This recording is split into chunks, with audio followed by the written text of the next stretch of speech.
Hi. PSC UPSC എക്സാംസിന് prepare ചെയ്യുന്ന വിദ്യാർത്ഥികളെ സംബന്ധിച്ച് കോൺസ്റ്റിറ്റ്യൂഷൻ, സിവിക്സ് പോലെയുള്ള ടോപ്പിക്സ് പഠിക്കാൻ നിങ്ങളെ ഏറ്റവും അധികം ഹെൽപ്പ് ചെയ്യും. നമുക്കിപ്പം ബൈബിൾ, കോൺസ്റ്റിറ്റ്യൂഷന്റെ ബൈബിൾ എന്നൊക്കെ വിളിക്കാൻ സാധിക്കുന്ന ഒരു ടെക്സ്റ്റ് ആണ് ലക്ഷ്മികാന്തിന്റെ ടെക്സ്റ്റ് ബുക്ക്. കുറച്ച് കട്ടിയായിട്ടുള്ള ടെക്സ്റ്റ് ആണത്. പക്ഷെ നിങ്ങൾ ഒന്നുകൊണ്ടും ടെൻഷൻ അടിക്കേണ്ട. ആ ടെക്സ്റ്റിലെ റാങ്ക് മേക്കിംഗ് ടോപ്പിക്സിന്റെ ധാരാളം ക്ലാസ്സുകൾ നമ്മൾ ഈ ചാനലിൽ തന്നെ ചെയ്തിട്ടുണ്ട്.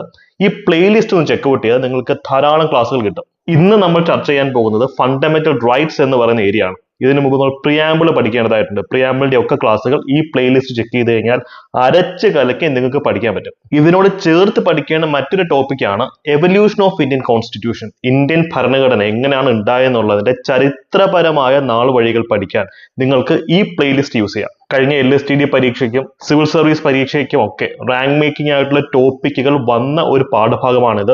നല്ല ബോറൻ പാഠഭാഗമാണ്, പക്ഷെ മാക്സിമം ഇൻട്രസ്റ്റിംഗ് ആയിട്ട് നിങ്ങളിലേക്ക് ആ ടോപ്പിക് ഞങ്ങൾ എത്തിക്കുന്നതാണ്.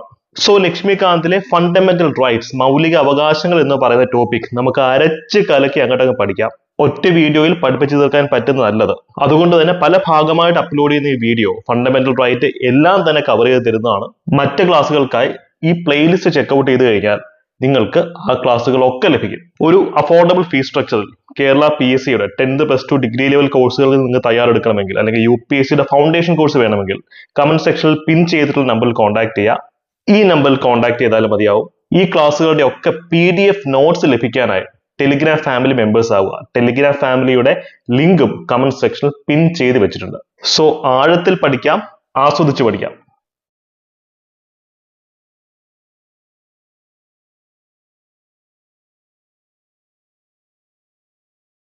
ആർട്ടിക്കിൾ 18 സംശയം ചോദിച്ചോട്ടെ.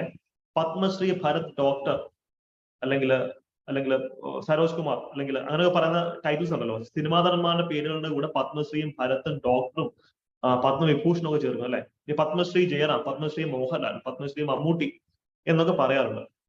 ഇത് ആക്ച്വലി ശരിയാണോ, അല്ലെങ്കിൽ ഇത് നിയമപരമാണോ ഇങ്ങനെ പറയുന്നത്? നിങ്ങൾക്ക് എന്ത് തോന്നുന്നു?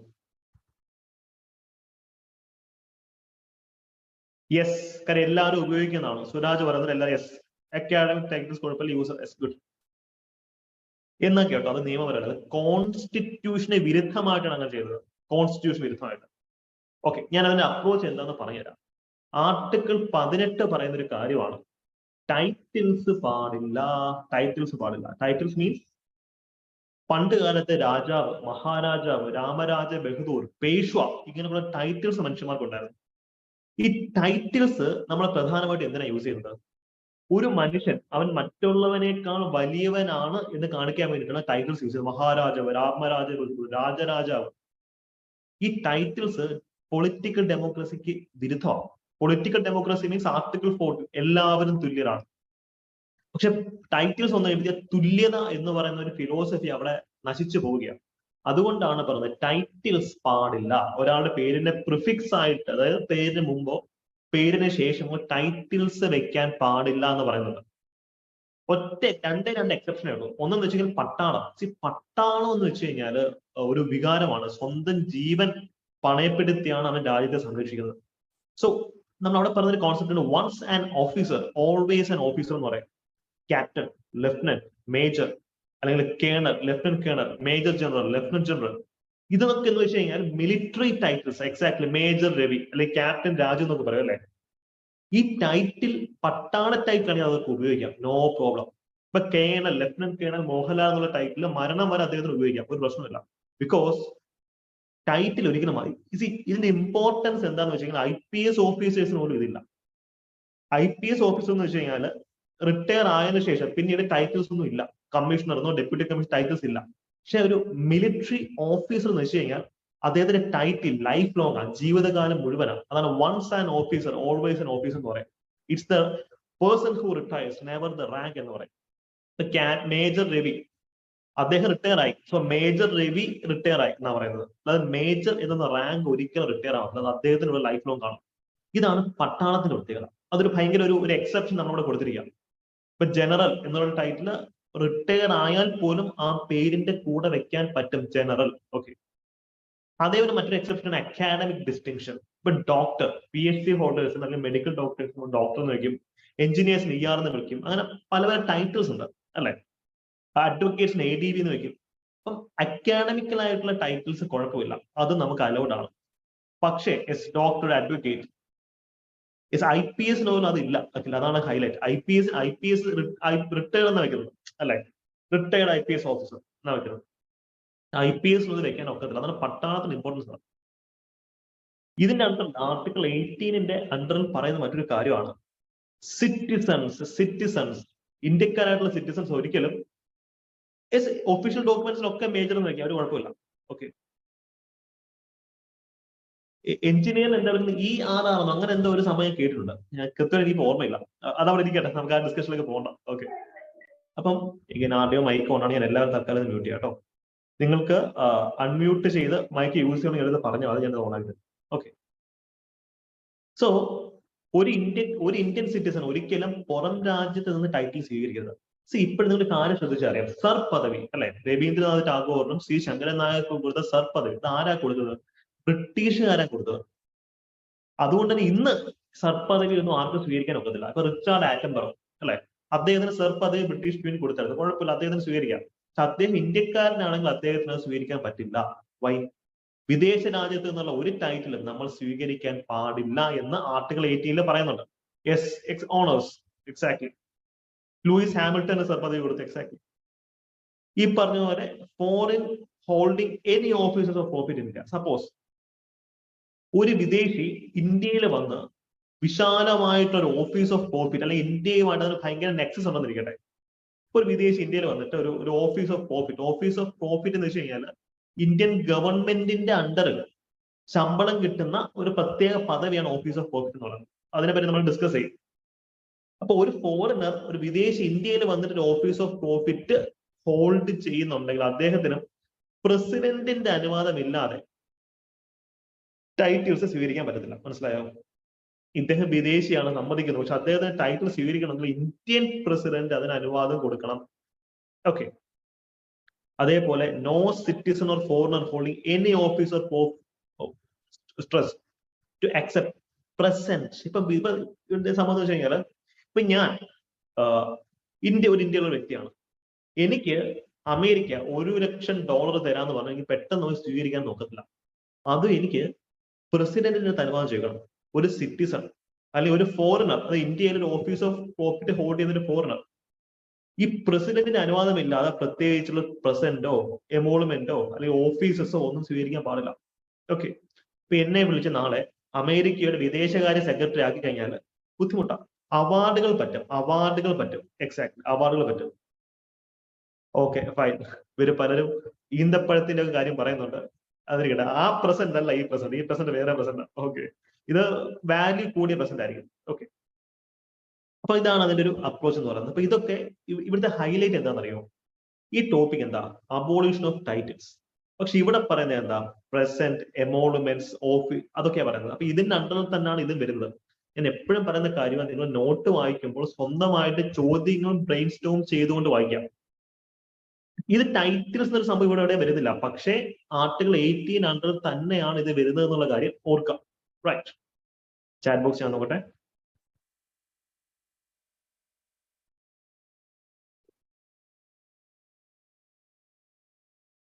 സ്വന്തം രാജ്യത്ത് നിന്ന് വാങ്ങിക്കാൻ വേണമെന്ന് വരില്ല കേട്ടോ. എസ്കേപ്പ്.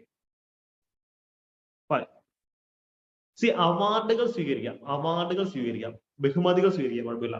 അതും ഇന്ത്യൻ പ്രൈം മിനിസ്റ്റർ ആണെങ്കിൽ പോലും പ്രസിഡന്റിന്റെ കൺസെന്റ് വേണം. അങ്ങനെ പ്രസിഡന്റിന്റെ കൺസെന്റ് വേണം. ഇത് സ്വീകരിക്കാൻ പാടില്ല എന്നല്ല പറയുന്നത്, പ്രസിഡന്റിന്റെ കൺസെന്റോട് കൂടി സ്വീകരിക്കാം എന്നാണ് പറയുന്നത്. പക്ഷെ ടൈറ്റിൽസ് ഒരിക്കലും സ്വീകരിക്കാൻ പറ്റത്തില്ല, ടൈറ്റിൽസ് സ്വീകരിക്കാനേ പറ്റില്ല. ഓക്കെ, അതുകൊണ്ട് തന്നെ ഈ നമ്മൾ നേരത്തെ പറഞ്ഞ ദിവാൻ പേഷ്കാർ, അല്ലെ ബഹദൂർ സാഹിബ്, റായ് സാഹിബ്, ഇതേപോലുള്ള ടൈറ്റിൽസ് ഒക്കെ നമ്മൾ അബോളിഷ് ചെയ്തു. ഇവിടെയാണ് മറ്റൊരു ഹൈലൈറ്റ്. ഇവിടെ നമ്മുടെ സിനിമാ താരങ്ങൾ ചെയ്യുന്ന ഒരു പ്രശ്നം അതാണ്. 1996 സുപ്രീം കോടതി തന്നെ പറഞ്ഞിട്ടുണ്ട്, അതായത് validity of national awards, Bharat Ratna അല്ലെങ്കിൽ പത്മശ്രീ, പത്മഭൂഷൺ, പത്മവിഭൂഷൺ, ഇതൊന്നും ഒരിക്കലും ടൈറ്റിൽസ് ആയിട്ട് യൂസ് ചെയ്യാൻ പാടില്ല എന്ന് പറയുന്നുണ്ട്. ഓക്കെ, പ്രസിഡന്റിന് പറ്റുമോ എന്ന് ആശീർവാദ് ചോദിക്കുന്നുണ്ട്. പ്രസിഡന്റിന് പറ്റത്തില്ല, ടൈറ്റിൽസ് ഒരിക്കലും സ്വീകരിക്കാൻ പറ്റത്തില്ല പ്രസിഡന്റിന്. പക്ഷെ പുറം രാജ്യത്തെ അവാർഡുകൾ സ്വീകരിക്കാം. ഓക്കെ, ഇപ്പൊ നോബൽ പ്രൈസ് കിട്ടുമെങ്കിൽ അതൊക്കെ സ്വീകരിക്കാൻ പ്രശ്നമില്ല. ടൈറ്റിൽസ് പ്രസിഡന്റിന് പോലും സ്വീകരിക്കാൻ പറ്റും. ഓക്കെ, അത് കോൺസ്റ്റിറ്റ്യൂഷന് വിരുദ്ധമാണ്. അങ്ങനെ സ്വീകരിച്ചു കഴിഞ്ഞാൽ പ്രസിഡന്റിനെ പുറത്താക്കാൻ പറ്റും. പ്രസിഡന്റിനെ പുറത്താക്കാനുള്ള ക്രൈറ്റീരിയയാണ് വയലേഷൻ ഓഫ് കോൺസ്റ്റിറ്റ്യൂഷൻ. അതാണ് അങ്ങനെ വരാൻ പറയുന്നത്. അതവിടെ ഇരിക്കട്ടെ. അപ്പം ഇത് ഭാരതരത്ന, പത്മവിഭൂഷൺ, പത്മശ്രീ ഇതൊന്നും ആർട്ടിക്കിൾ 18 വയലേറ്റ് ചെയ്യുന്നില്ല എന്ന് സുപ്രീം കോടതി പറയുന്നുണ്ട്. അതേപോലെ തന്നെ ഈ ടൈറ്റിൽസ് ഒരിക്കലും ഒരു വ്യക്തിയുടെ പേരിന്റെ കൂടെ ചേർക്കാൻ പാടില്ല എന്ന് പറയുന്നത്. ഇവിടെ കോടതി പറയുന്ന ഒരു കാര്യമാണ്. ഓക്കെ, ആർട്ടിക്കിൾ 18 പറയുന്നത് ടൈറ്റിൽസ് പാടില്ല എന്ന് മാത്രമേ ഉള്ളൂ. അതിന്റെ അർത്ഥം നമ്മൾ മെറിറ്റ് റെക്കഗ്നൈസ് ചെയ്യരുത് എന്നല്ല. ഒരു വ്യക്തിക്ക് ഒരു പ്രത്യേക കഴിവുണ്ട്, അയാൾക്ക് നമുക്ക് പത്മ അവാർഡ് കൊടുത്ത് അയാളുടെ കഴിവിനെ നമ്മൾ പ്രോത്സാഹിപ്പിക്കണം. പക്ഷെ അതൊരിക്കലും ടൈറ്റിലായിട്ട് യൂസ് ചെയ്യാൻ പാടില്ല. സഫിക്സ് ആയിട്ടോ പ്രിഫിക്സ് ആയിട്ടോ യൂസ് ചെയ്യാൻ പാടില്ല. പ്രിഫിക്സ് മീൻസ് പേരിന് മുമ്പ് ചേർക്കുന്ന സംഭവം, സഫിക്സ് മീൻസ് പേരിന് ശേഷം ചേർക്കുന്ന സംഭവം. ഇപ്പൊ മനസ്സിലായോ നമ്മുടെ പ്രശ്നം എന്താണെന്നുള്ളത്? പത്മശ്രീ, ഭരത്, ഡോക്ടർ, മോഹൻലാൽ, മമ്മൂട്ടി, സുരേഷ് ഗോപി അങ്ങനൊന്നും വെക്കാൻ പാടില്ല. അത് വെക്കുന്നത് കോൺസ്റ്റിറ്റ്യൂഷൻ വിരുദ്ധമാണ്. ഇത് വേണമെങ്കിൽ കോടതി കേസായിട്ടും പോവാം, കുഴപ്പമില്ല. ഓക്കെ, again ഇവിടെ മറ്റുള്ളൊരു ഫൺ ഫാക്ട് എന്താണെന്ന് വെച്ച് കഴിഞ്ഞാൽ പലരും പറയും ഓക്കെ അവരല്ലല്ലോ വിളിക്കുന്നത്, നാട്ടുകാരല്ലേ അവരെങ്ങനെ വിളിക്കുന്നത് ചോദിക്കും. പക്ഷെ മോഹൻലാലിന്റെ വീടിന്റെ പുറത്തുള്ള നെയിം കാർഡും ഉണ്ടല്ലോ, പത്മശ്രീ മോഹൻലാൽ എന്ന് എഴുതിയിരിക്കുന്നത്. അപ്പൊ അതാണ് അതിന്റെ കോമഡി. അപ്പം അത് കോൺസ്റ്റിറ്റ്യൂഷണൽ വയലേഷൻ ആണെന്നുള്ള കാര്യം ഓർക്കാം. Okay, right. എന്നാ ഇതൊക്കെ നിർത്തിക്കൂടെ, ഇതൊക്കെ നമുക്ക് പഠിക്കാനെന്ന് ഹരിത ചോദിക്കുന്നുണ്ട്. എന്താ ചെയ്യാല്ലേ, പഠിച്ചേ പറ്റത്തുള്ളൂ, സിലബസ് എടുത്തിട്ടുണ്ട്. അപ്പൊ ഈ ഒരു ഇഷ്യൂ, അതായത് ഈ പത്മ അവാർഡുകൾ വന്നു കഴിഞ്ഞപ്പോൾ ആൾക്കാർക്കിടയിലുള്ള ഇന്നിക്വാളിറ്റി കൂടി. ചില ആൾക്കാരുടെ പേരുടെ ടൈറ്റിലാണ് അത് ഉപയോഗിക്കപ്പെടുന്നത്. ഈ പ്രശ്നമൊക്കെ ഉള്ളതുകൊണ്ടാണ് 1977 ജനതാ പാർട്ടി ഇതിനെ അബോളിഷ് ചെയ്തത്. ഇവിടെ 2 പ്രീവിയസ് ക്വസ്റ്റ്യൻ ഉണ്ട്. ഒന്നാമത്തെ ചോദ്യം, പത്മ അവാർഡുകൾ ഏത് വർഷമാണ് കൊണ്ടുവന്നത്? 1954. രണ്ടാമത്തെ ചോദ്യം, പത്മ അവാർഡുകൾ ആരാണ് നിർത്തലാക്കിയത്? ജനതാ പാർട്ടി, മൊറാർജി ദേശായി. ഏത് വർഷമാണ്? 1977. ഏത് വർഷമാണ് തിരിച്ചു കൊണ്ടുവന്നത്? 1980 ഇന്ദിരാഗാന്ധിയാണ്.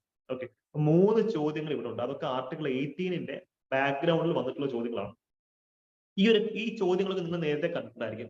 പക്ഷെ ഇതിന്റെ കണക്ഷൻ ആർട്ടിക്കിൾ 18 ആണെന്ന് ഇപ്പോഴല്ലേ മനസ്സിലായത്. ആർട്ടിക്കിൾ 18 ചേർത്ത് വെച്ച് വേണം ഈ ചോദ്യങ്ങൾ അനലൈസ് ചെയ്യാൻ. Okay, right. യെസ്, പൊളിറ്റിക്സ് കൂടുതലാണ് പ്രശ്നം.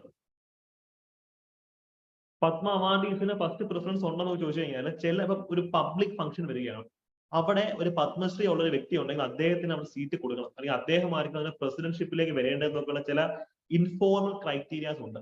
ഓക്കെ, ഒരു പബ്ലിക് ഫംഗ്ഷൻ ഒരിക്കലും പത്മ അവാർഡ് വ്യക്തിയെ വേദിയിൽ ഇരുത്തരുത്, സ്റ്റേജിൽ തന്നെ ഇരുത്തണം എന്നുള്ളൊരു ചില അൺറിട്ടൺ ലോസ് ഉണ്ട്.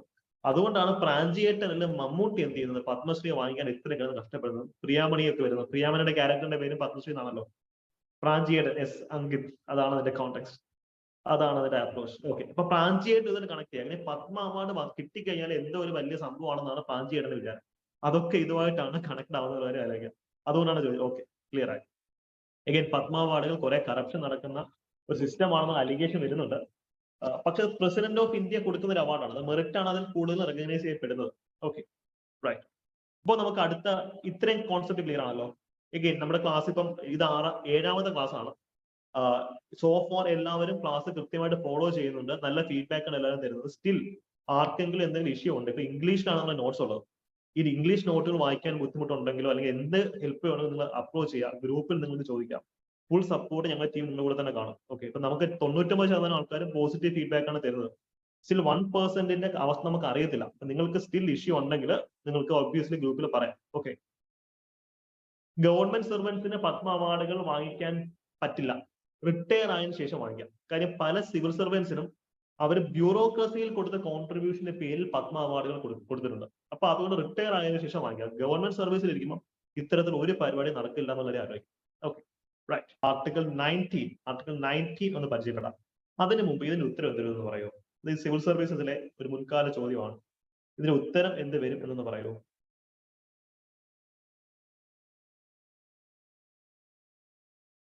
ഓക്കെ, ഇത്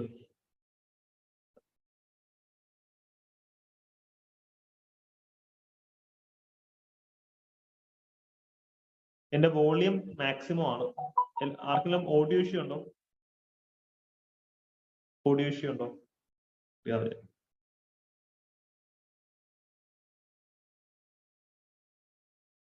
യെസ്, എല്ലാവർക്കും ഒരു ഉത്തരം കിട്ടി. എല്ലാവർക്കും ഒരു ഉത്തരം കിട്ടി. വോളിയം കുറവാണോ? നമുക്ക് നോക്കാം, മൈക്കിന് അഡ്ജസ്റ്റ് ചെയ്ത് നോക്കാം. ഓക്കെ, ഇപ്പോൾ കുറച്ചും കൂടെ ഭേദമായെന്ന് തോന്നുന്നു അല്ലെ? ഇപ്പൊ എല്ലാവർക്കും ഉത്തരം കിട്ടി. ആൻസർ സി ആണ് അല്ലെ? ആൻസർ സി ആണ് അതിന് ഉത്തരമായിട്ട് വരിക. ആർട്ടിക്കിൾ 14 ഇക്വാളിറ്റി ബിഫോർ ലോ ആണ്. ആർട്ടിക്കിൾ 15 ഈ പറഞ്ഞ പോലെ ഡിസ്ക്രിമിനേഷനെ മാറ്റി തരുന്നതാണ്. ആർട്ടിക്കിൾ 16 എന്താണ്? Equality of public employment. Article 17 untouchability. ഇത് 2004 സിവിൽ സർവീസസിൽ ചോദിച്ചിട്ടുള്ളതാണ്. ഓക്കെ, അപ്പൊ അതൊക്കെ അവിടെ ഇരിക്കട്ടെ, നമുക്ക് മുമ്പോട്ട് പോകാം. ആർട്ടിക്കിൾ 19 എന്ന് പരിചയപ്പെടാം. ആർട്ടിക്കിൾ 19 വളരെ പ്രധാനപ്പെട്ട ഒരു ആർട്ടിക്കിളാണ്. ആർട്ടിക്കിൾ 19 പ്രധാനമായിട്ടും 6 കാര്യങ്ങളാണ് സിറ്റിസൺസിന് ഉറപ്പുകൊള്ളുന്ന 6 കാര്യങ്ങൾ. Okay, 6 rights. പണ്ട് ഇതിനകത്ത് 7 ഉണ്ടായിരുന്നു. 7.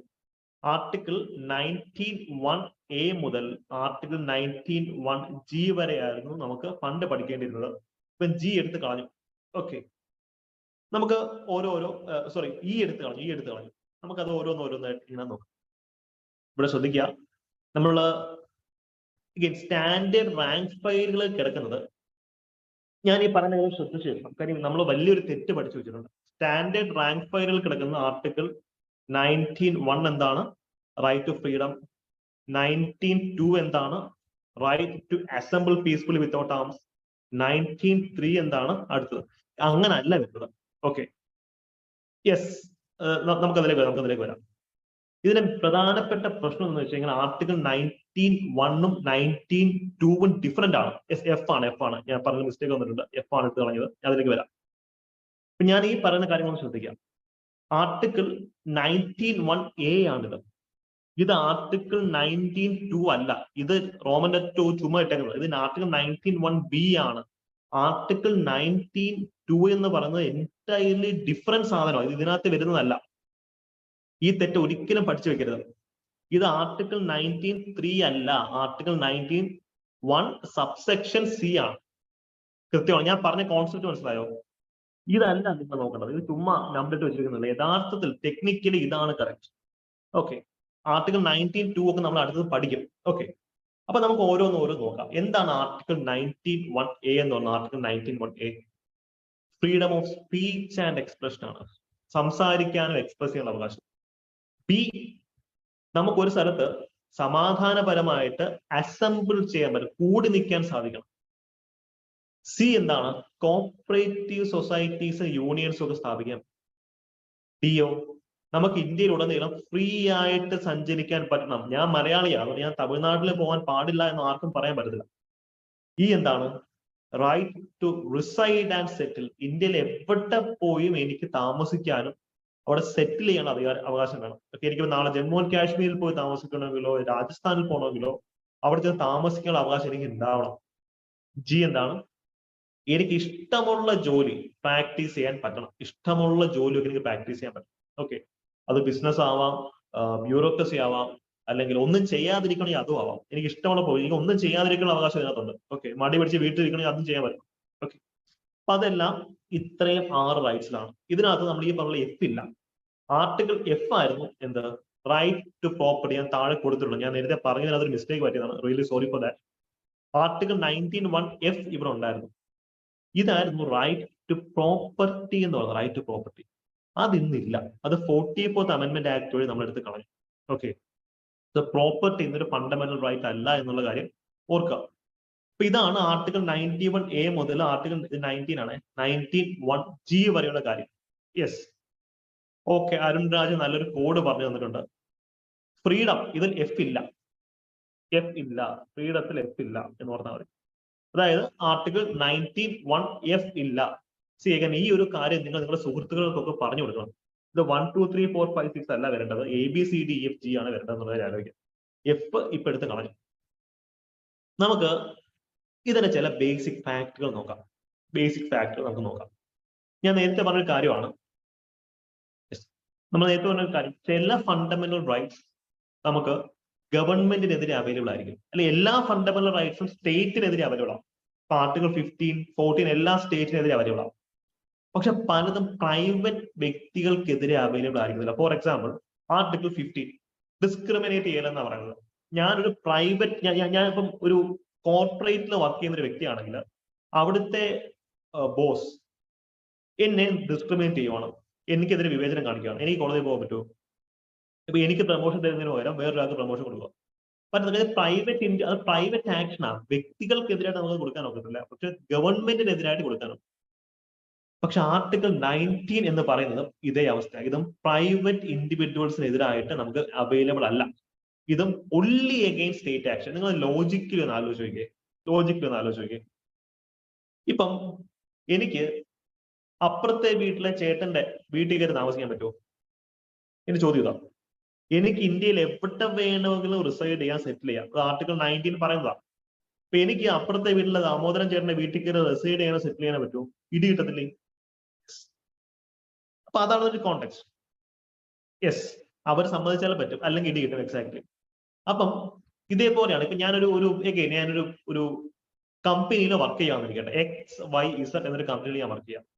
ആ കമ്പനി പോയിട്ട് അവിടുത്തെ നടുക്കളത്തിൽ ഇറങ്ങി നിന്നിട്ട് ഞാൻ കമ്പനിക്കെതിരായിട്ട് പ്രസംഗിക്കുന്നു, എന്റെ സ്പീച്ച് ആൻഡ് എക്സ്പ്രഷൻ ആണ് നടത്തുന്നത് എനിക്ക് പറയാൻ പറ്റൂ? കമ്പനി എന്നെ പിരിച്ചുവിടത്തില്ലേ? കമ്പനിക്ക് അകത്ത് എനിക്ക് അസോസിയേഷൻ ക്രിയേറ്റ് ചെയ്യാൻ പറ്റുമോ? ആൾക്കാരെ സംഘടിപ്പിച്ച് നിർത്താൻ പറ്റുമോ? ഇല്ല. ഇപ്പൊ നിങ്ങൾ ഏറ്റവും ലോക്കലായിട്ടുള്ള എക്സാം, ബുദ്ധിജീവി കളിക്കരുത്. പൊളിറ്റിയിലും എക്കണോമിക്സിലും നിങ്ങൾ ഏറ്റവും തറ ലെവലിലുള്ള എക്സാമ്പിൾസ് എടുത്ത് വെക്കുകയാണെന്നുണ്ടെങ്കിൽ നമുക്കത് ഓർമ്മയിൽ നിൽക്കും. ഓക്കെ. മറ്റൊരു കാര്യം, right to move freely throughout India. അപ്പൊ എനിക്ക് ദിവാകരൻ ചേട്ടന്റെ പറമ്പിൽ കൂടെ നടക്കാൻ പറ്റുമോ? ഫ്രീ ആയിട്ട് മൂവ് ചെയ്യാനുള്ള അവകാശം എനിക്കുണ്ട്. അത് സ്റ്റേറ്റിന്റെ പ്രോപ്പർട്ടിയിലാണ്. Shall be to the property of state. എനിക്ക് ദിവാകരൻ ചേട്ടന്റെ പറമ്പിൽ കൂടെ നടക്കാൻ പറ്റുമോ? ഇല്ല. അപ്പൊ അതാണ് ഇതിന്റെ ഒരു അപ്രോച്ച് എന്ന് പറയുന്നത്. കൃത്യമായിട്ട് ഈ ഫാക്ടുകൾ ഓർത്തിരിക്കാം. രണ്ടാമത്തെ പോയിന്റ് എന്താ? These rights are available only to citizens. ഈ അവകാശം സിറ്റിസൺസിന് മാത്രമാണ് അവൈലബിൾ. പിന്നീട് നമ്മൾ നേരത്തെ പറഞ്ഞു ചില ലീഗൽ എൻറ്റിറ്റീസ് ഉണ്ട്. ഒരു കമ്പനിയുടെ ഷെയർ ഹോൾഡേഴ്സ്, അവർക്ക് ഇത് അവൈലബിൾ ആണ്. പക്ഷേ വിദേശികൾക്ക് അല്ലെങ്കിൽ ഈ കോർപ്പറേഷൻസ് അല്ലെങ്കിൽ കമ്പനീസ് പോലുള്ള ലീഗൽ പേഴ്സൺസിന് ഇത് അവൈലബിൾ അല്ല എന്നുള്ളത് ഓർക്കാം. ഓക്കെ. ഇത് സ്റ്റേറ്റ്മെന്റ് ആയിട്ട് ചോദിക്കാൻ പറ്റിയ സെക്ഷൻസ് ആയി ഇത് 3 വിച്ച് മീൻസ് ഫസ്റ്റ് കാര്യം എന്താ പറയുന്നത്, ഇത് സ്റ്റേറ്റ് ആക്ഷന് എതിരായിട്ട് മാത്രമേ പറ്റത്തുള്ളൂ, പ്രൈവറ്റ് വ്യക്തികൾക്കെതിരായിട്ട് കൊടുക്കാൻ പറ്റത്തില്ല. രണ്ടാമത് എന്താ, ഇത് സിറ്റിസൺസിന് അവൈലബിൾ ആണ്, ഷെയർ ഹോൾഡേഴ്സിന് അവൈലബിൾ ആണ്, CS. പക്ഷേ വിദേശികൾക്കോ ലീഗൽ പേഴ്സൺസിനോ ഇത് അവൈലബിൾ അല്ല എന്നുള്ള കാര്യം ഓർക്കാം. അടുത്തത് എന്താ, റീസണബിൾ റെസ്ട്രിക്ഷൻസ്. ഈ പറഞ്ഞതിനകത്ത് എല്ലാം reasonable restriction. Four example, article 19 പറയുന്ന ഒരു കാര്യമാണ് എനിക്ക് ഇഷ്ടമുള്ള തൊഴിൽ ചെയ്യാനുള്ള അവകാശം, അല്ലേ?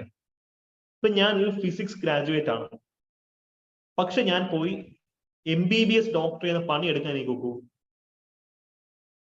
ലീഗൽ പേഴ്സൺസ് കമ്പനികൾ അല്ലെങ്കിൽ ഇൻസ്റ്റിറ്റ്യൂഷൻസ് ഒക്കെ ലീഗൽ പേഴ്സൺസ് ആണ്. ഓക്കെ.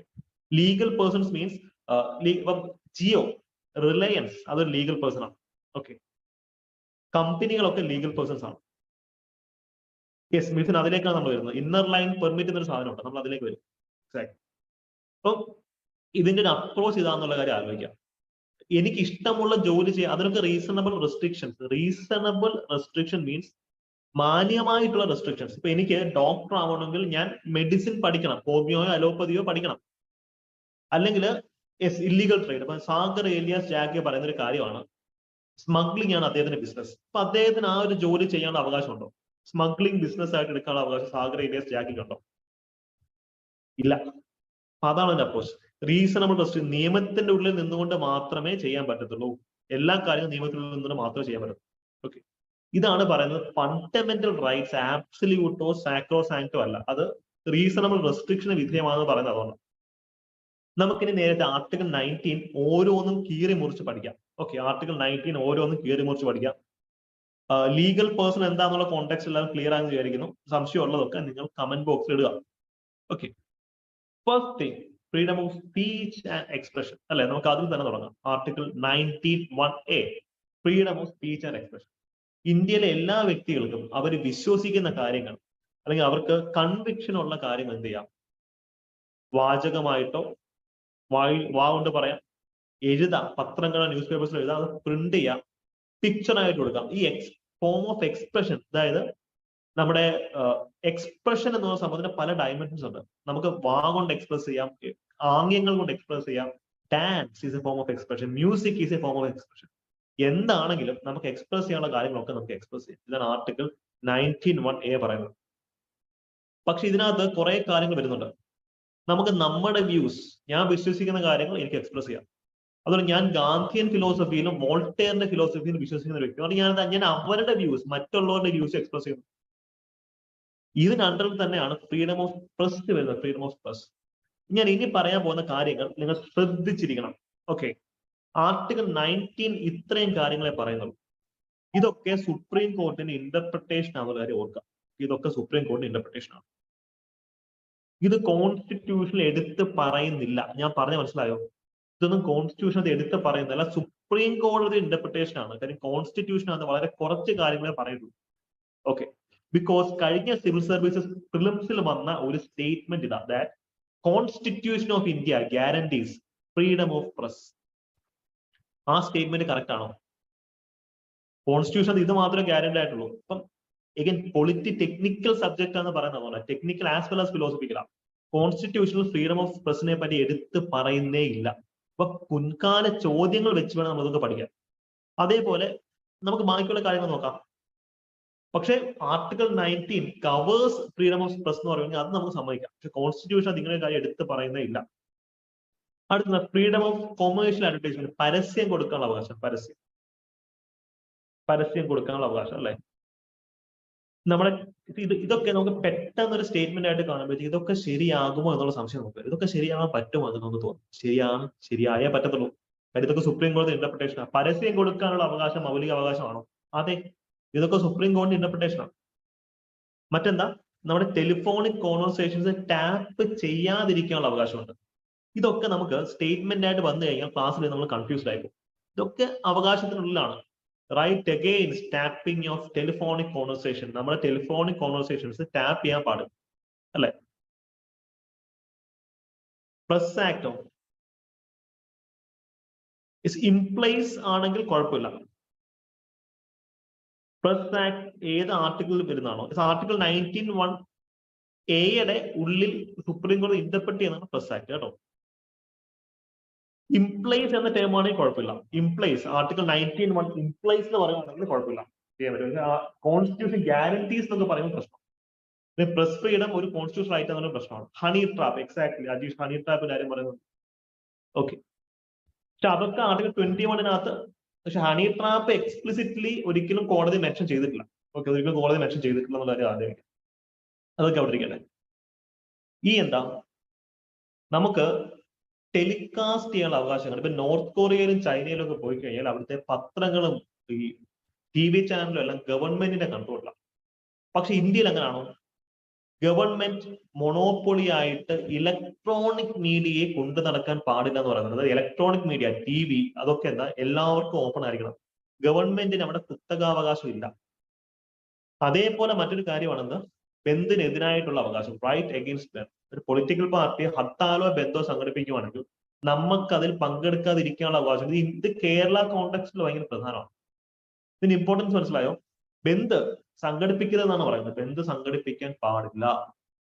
അപ്പൊ ഇതും കോൺസ്റ്റിറ്റ്യൂഷന്റെ ആർട്ടിക്കിൾ 19(1)(a)യുടെ സാധനമാണ്. മനസ്സിലായല്ലോ?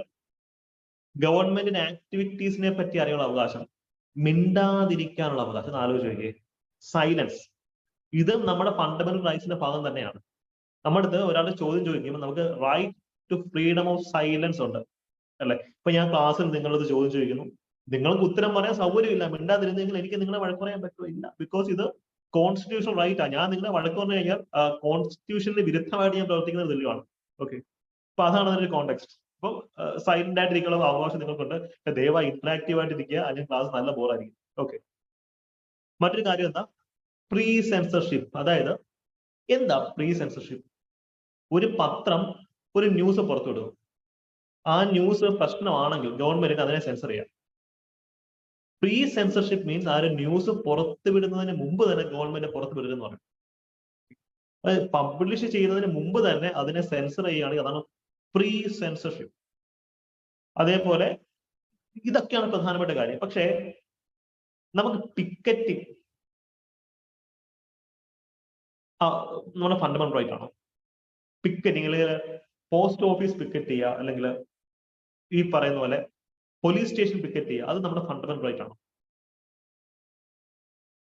അതെ, അതൊക്കെയാണ് അതിന്റെ ഹൈലൈറ്റ്. ഇവിടുത്തെ ഒരു ക്യാച്ച് അതാണ്.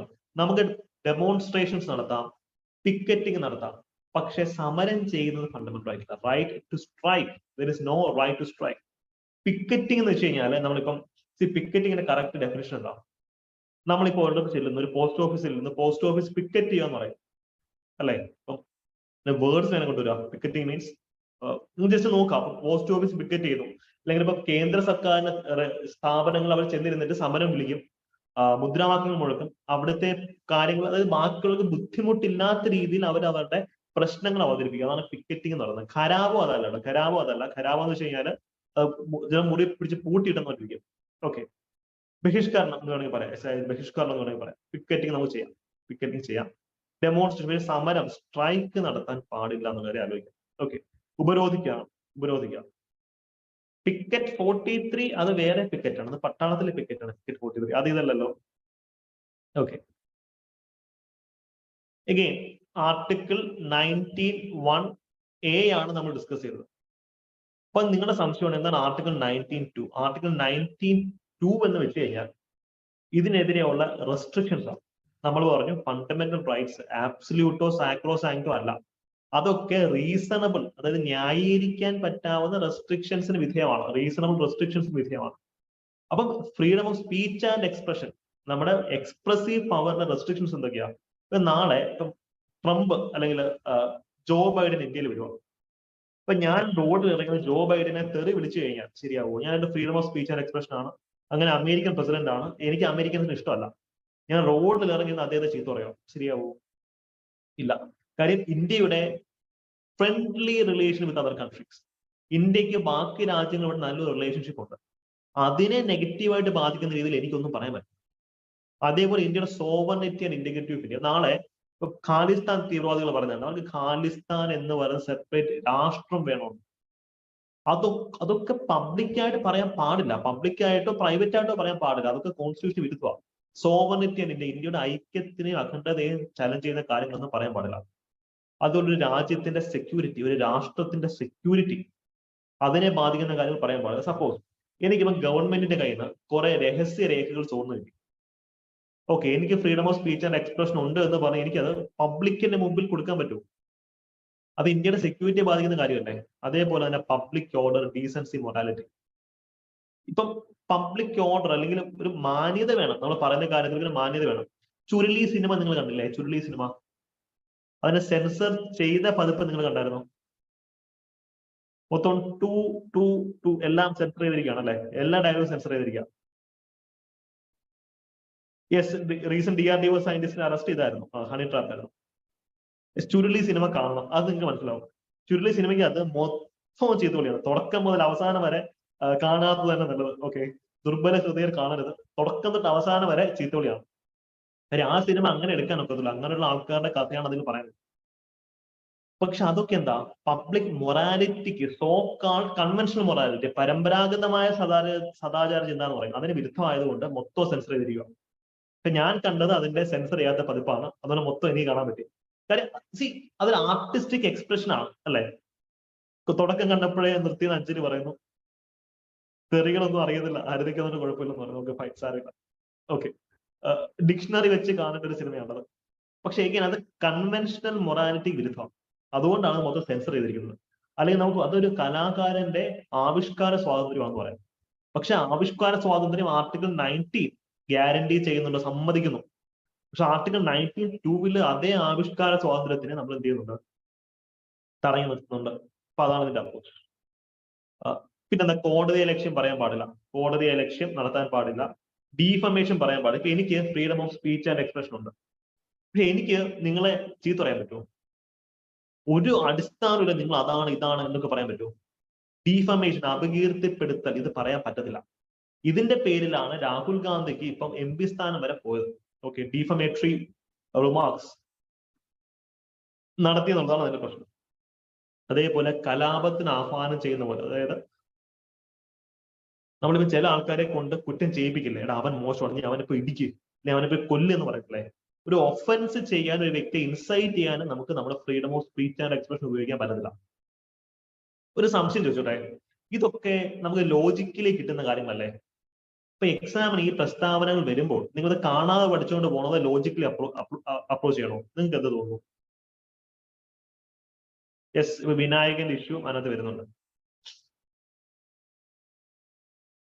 ഇതൊക്കെ IET സെക്ഷനാണ്, ലോജിക്കലി ചെയ്യേണ്ടുന്ന കാര്യങ്ങളാണ്. യെസ്, വിഴിഞ്ഞം കേസ് ലോജിക്കലി. അപ്പൊ ഇതൊന്നും കാണാതെ പഠിച്ച് കഷ്ടപ്പെടരുത്. ഒരു ബ്രോഡ് കോണ്ടെക്സ്റ്റ് മനസ്സിൽ വയ്ക്കുക. അപ്പൊ കോടതി ലക്ഷ്യം എന്ന് വെച്ച് കഴിഞ്ഞാൽ കോടതിയെ ശുംഭൻ എന്ന് പണ്ടൊരു ആള് വിളിച്ചിരുന്നു, അദ്ദേഹത്തിന് പണി കിട്ടി.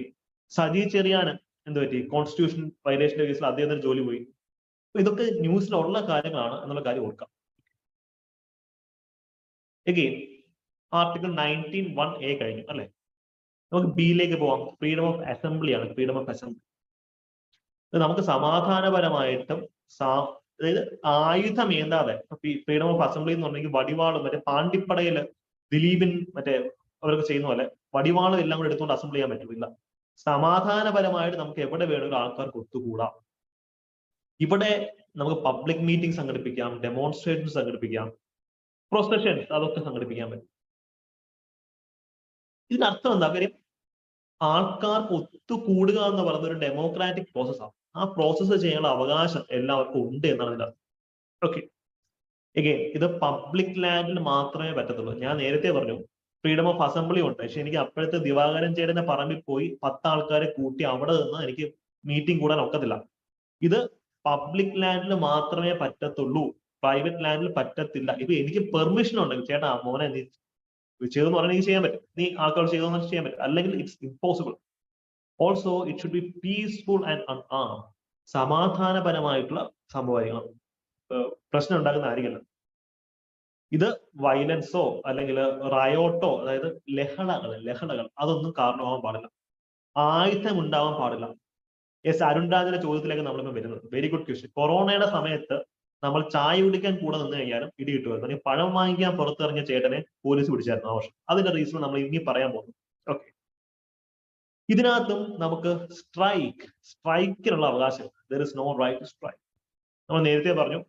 ഇതൊക്കെ നമുക്ക് എടുത്ത് പറയേണ്ട കാര്യമുണ്ടോ? ഇന്ത്യയുടെ ഐക്യത്തിനെയും അഖണ്ഡതയും ചോദ്യം ചെയ്യുന്ന രീതിയിൽ അസംബ്ലി സംഘടന ഖാലിസ്ഥാൻ തീവ്രവാദികൾ അല്ലെങ്കിൽ ബോഡോലാൻഡിലെ തീവ്രവാദികൾ, ഗൂർഖാലാൻഡിന് വേണ്ടിയിട്ട് വാദിക്കുന്ന ആൾക്ക് ഇവർ ഒരുമിച്ച് കൂടിയത് നമുക്ക് ഒരു ഗൂർഖാലാൻഡ് ഇന്ത്യയിൽ നിന്ന് വേർപെട്ട് ക്രിയേറ്റ് ചെയ്യാം. അങ്ങനെയൊക്കെയുള്ള ഡിസ്കഷൻ പബ്ലിക്കായിട്ട് ചെയ്യാൻ പറ്റും? ഇല്ല. ഈ റെസ്ട്രിക്ഷൻ പറയുന്നത് ആർട്ടിക്കിൾ 19(3) മനസ്സിലായോ? ആർട്ടിക്കിൾ 19 ഇത്രയും ടെക്നിക്കലായിട്ട് നിങ്ങൾ പഠിക്കണമെന്നില്ല, അവെയർ ആയിട്ട് ഇരുന്നാൽ മതി. നമ്മൾ UPSC ഇങ്ങനെ പഠിപ്പിക്കുന്നത് ആർട്ടിക്കിൾ 19(1)A റീസണബിൾ റെസ്ട്രിക്ഷൻസ് നമ്മൾ എവിടെ പറയുന്നത്? ആർട്ടിക്കിൾ 19(2) നമ്മൾ നേരത്തെ കണ്ടു. അതേപോലെ ഇത് article 19(1)B. Article 19(1)B reasonable restriction എവിടെ പറയുന്നത്? ആർട്ടിക്കിൾ 19(3) ഇപ്പൊ മനസ്സിലായോ? ആർട്ടിക്കിൾ 19(3) എൻറ്റയർലി ഡിഫറെന്റ് ആയിട്ടുള്ള ആർട്ടിക്കിളാണ്. ഇതോട് ഒരു ബന്ധമില്ല. റാങ്ക് ഫയലിൽ കിടക്കുന്ന കാര്യങ്ങൾ നിങ്ങൾ അങ്ങനെ പഠിച്ചു വെച്ചാൽ ഇനിയുള്ള PSCകളിൽ പണി കിട്ടും. ഇപ്പം PSC ഫോളോ ചെയ്യുന്നത് ലക്ഷ്മികാന്ത് ആണ്. ഇങ്ങനെ തന്നെ പഠിക്കാം. ഓക്കെ, അപ്പൊ ഇതൊക്കെ നമ്മൾ നേരത്തെ പറഞ്ഞതുപോലെയാണ് പബ്ലിക് ഓർഡർ, സോവറിറ്റി അതിനെയൊക്കെ ബാധിക്കും. ഇനി നിങ്ങളുടെ ചോദ്യത്തിലേക്ക് വരാം. നിങ്ങളുടെ ചോദ്യത്തിലേക്ക് ഞാൻ വരാം. ഇപ്പം നിരോധനാജ്ഞ പ്രഖ്യാപിച്ചു എന്നൊക്കെ പറഞ്ഞ് കേൾക്കാറുണ്ട് അല്ലെ? സെക്ഷൻ 114 പ്രഖ്യാപിച്ചു എന്നൊക്കെ പറഞ്ഞ് കേൾക്കാറുണ്ട്. എന്താ സെക്ഷൻ 114? ഇത് ഒരു സ്ഥലത്ത് നിരോധനാജ്ഞ സെക്ഷൻ 114 പ്രഖ്യാപിച്ചു ന്യൂസ് പേപ്പറിൽ കാണുന്നതാണ്. ഇത് CRPC-യിലെ ക്രിമിനൽ പ്രൊസീജിയർ കോഡിലെ ഒരു കാര്യം. ഒരു സ്ഥലത്ത് പ്രശ്നമുണ്ടാവാൻ സാധ്യതയുണ്ടെന്ന് തോന്നുവാണെങ്കിൽ ഡിസ്ട്രിക്ട് മജിസ്ട്രേറ്റിന് അവിടെ തൽക്കാലത്തേക്ക് ഈ അസംബ്ലിയും മീറ്റിംഗ്സും പ്രൊസഷനും ഒക്കെ നിർത്തിവെക്കാം. കാര്യം ഇത് അവിടെ ആൾക്കാർ കൂടുകയാണെങ്കിൽ അടി നടക്കും എന്ന് ഉറപ്പുണ്ടെങ്കിൽ ഡിസ്ട്രിക്ട് മജിസ്ട്രേറ്റിന് സെക്ഷൻ 144 പ്രഖ്യാപിക്കാം. കളക്ടേഴ്സ് ആയിരിക്കും ഇത് മിക്കവാറും പ്രഖ്യാപിക്കാം. അപ്പം തൽക്കാലം സമാധാനം പരിപാലിക്കാൻ വേണ്ടി നമുക്ക് ഇതിനെയൊക്കെ സസ്പെൻഡ് ചെയ്യാൻ പറ്റും. ഓക്കെ, അപ്പം സെക്ഷൻ 144 സിഗ്നിഫിക്കൻസ് അതാണ്. പിന്നെ പല ആക്ടുകളുണ്ട്. ഇപ്പൊ എപ്പിഡമിക് ആക്ട് അതൊക്കെ ഉണ്ട്. അപ്പൊ അതിനണ്ടല്ല അല്ല വിനായക് അത്രയും പോകുന്നില്ല. ആർട്ടിക്കിൾ 92 to 6 അത്രയും ആർട്ടിക്കിൾസ് ഒന്നും അങ്ങനെ പോകുന്നില്ല. ഓക്കെ, ഇമ്പോർട്ടന്റ് ആർട്ടിക്കിൾസ് നമ്മൾ ക്ലാസ് പറയാം. അടുത്ത ആർട്ടിക്കിൾസ് വരുന്നുണ്ട്. Okay, so coming to the point, നിങ്ങളുടെ ചാറ്റ് ബോക്സിൽ ഡൗട്ട്സ് ഇടുക. ഞാനൊരു സെക്ഷൻ പഠിപ്പിച്ച് തന്നതിന് ശേഷം ഞാൻ അത് അഡ്രസ് ചെയ്യാം. ഇപ്പൊ സെക്ഷൻ 144 പറയുന്ന ഒരു കാര്യം ഇതാണ്. അപ്പൊ അങ്ങനെ 5 ആൾക്കാരിൽ കൂടുതൽ കൂടി നിന്ന് കഴിഞ്ഞാൽ അതിനെ വേണമെങ്കിൽ അൺലോഫുൾ, നിയമവിരുദ്ധമായിട്ട് പ്രഖ്യാപിക്കാം. ഓക്കെ, ഇപ്പം ബാങ്ക് അല്ലെങ്കിൽ ഒരു ഗവൺമെന്റിന്റെ ലാൻഡ് കയ്യേറി ഒരാൾ ഫ്ലാറ്റ് പണിഞ്ഞു. ആ ഫ്ലാറ്റ് പൊളിക്കാൻ ഗവൺമെന്റിന്റെ ഉദ്യോഗസ്ഥർ വരുവാണ്. അപ്പം കുറെ ആൾക്കാർ ചേർന്ന് നിന്ന് അവരെ തടയുവാണ്. ഇത് നിയമപരമാണോ? അല്ല. ഇപ്പൊ ഫ്രീഡം ഓഫ് അസംബ്ലി, ഞങ്ങൾക്ക് അസംബിൾ ചെയ്യാനുള്ള അവകാശം ഉണ്ട് എന്ന് പറഞ്ഞാൽ ഈ തോന്നിവാസം കാണിക്കാൻ പറ്റില്ല. ഇപ്പൊ ഒരു ലീഗൽ പ്രോസസ്സിനെ തടയുക, അല്ലെങ്കിൽ മറ്റൊരു വ്യക്തിയുടെ ലാൻഡ് ഈ ബലം പ്രയോഗിച്ച് കൈക്കലാക്കുക, അല്ലെങ്കിൽ മിസ്ചീഫ്, കുരുത്തക്കേട് കാണിക്കാൻ, അല്ലെങ്കിൽ ക്രിമിനൽ ട്രസ്പാസിങ്ങും ക്രൈം നടത്താനായിട്ട് ആൾക്കാർ ഒത്തുകൂടുക, അല്ലെങ്കിൽ ഒരു വ്യക്തിയെ കൊണ്ട് ഇല്ലീഗലായിട്ട് കാര്യം ചെയ്യിപ്പിക്കാൻ ശ്രമിക്കുക, ഗവൺമെന്റിനെ അല്ലെങ്കിൽ ഗവൺമെന്റ് ഓഫീസേഴ്സിനെ ഭീഷണിപ്പെടുത്താൻ ശ്രമിക്കുക. നമ്മൾ നേരത്തെ പറഞ്ഞല്ലോ, ലാൻഡ് ഒഴിപ്പിക്കാൻ വരുന്നു, അവരെ ഭീഷണിപ്പെടുത്തുക, ഇതൊക്കെ പ്രശ്നമാണ്. ഇതൊക്കെ സെക്ഷൻ 144 അണ്ടറിൽ നമുക്ക് റെസ്ട്രിക്ട് ചെയ്യാവുന്ന കാര്യമാണ്. ഓക്കെ, ഞങ്ങൾക്ക് അസംബിൾ ചെയ്യാനുള്ള അവകാശം ഉണ്ട് എന്ന് പറഞ്ഞ് ഈ തോന്നിയ ദിവസം കാണിക്കാൻ പറ്റുമോ? എക്സാക്ട്ലി അനുസരിച്ച് നമ്മൾ അതിലേക്കൊക്കെ വരുന്നത്. അപ്പം ഇത്രയും കാര്യങ്ങൾ നിങ്ങൾ കഷ്ടപ്പെട്ട് പഠിക്കേണ്ടതാണോ അതോ ലോജിക്കൽ ഓർത്തിരിക്കേണ്ടതാണോ? സെക്ഷൻ 141 IPC,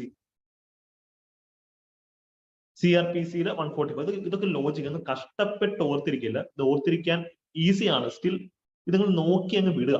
ഓക്കെ, കഷ്ടപ്പെട്ട് പഠിക്കാതെ ഇഷ്ടപ്പെട്ട് പഠിക്കണം എന്ന് പറഞ്ഞ ഇതാണ്. ചാറ്റ് ബോക്സിൽ ഞാൻ വരാം.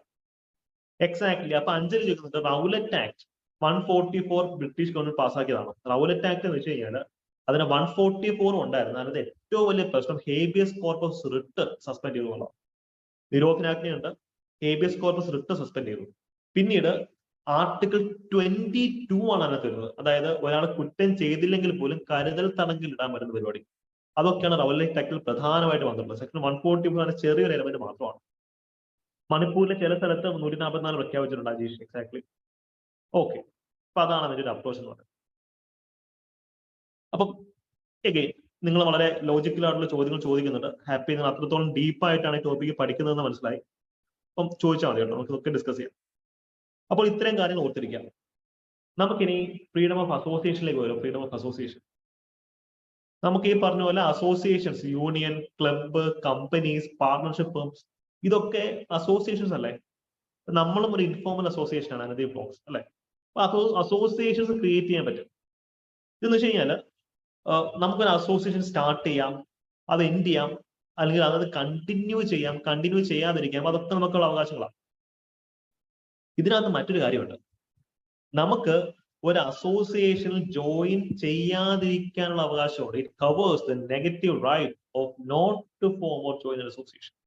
ഞങ്ങൾക്ക് ആർട്സ് കോളേജിൽ പഠിച്ച ആൾക്കാരാണ്. ആർട്സ് കോളേജിലാണ് ഞങ്ങൾക്ക് പഠിച്ചത്. അവിടെ ചേരുമ്പോഴത്തേക്കും ഫസ്റ്റ് ഇയർ ചെല്ലുമ്പോഴത്തേക്കും എല്ലാ പാർട്ടിക്കാരും നമ്മൾ അപ്രോച്ച് ചെയ്യും. പാർട്ടിയിൽ ചേരാൻ പറയും.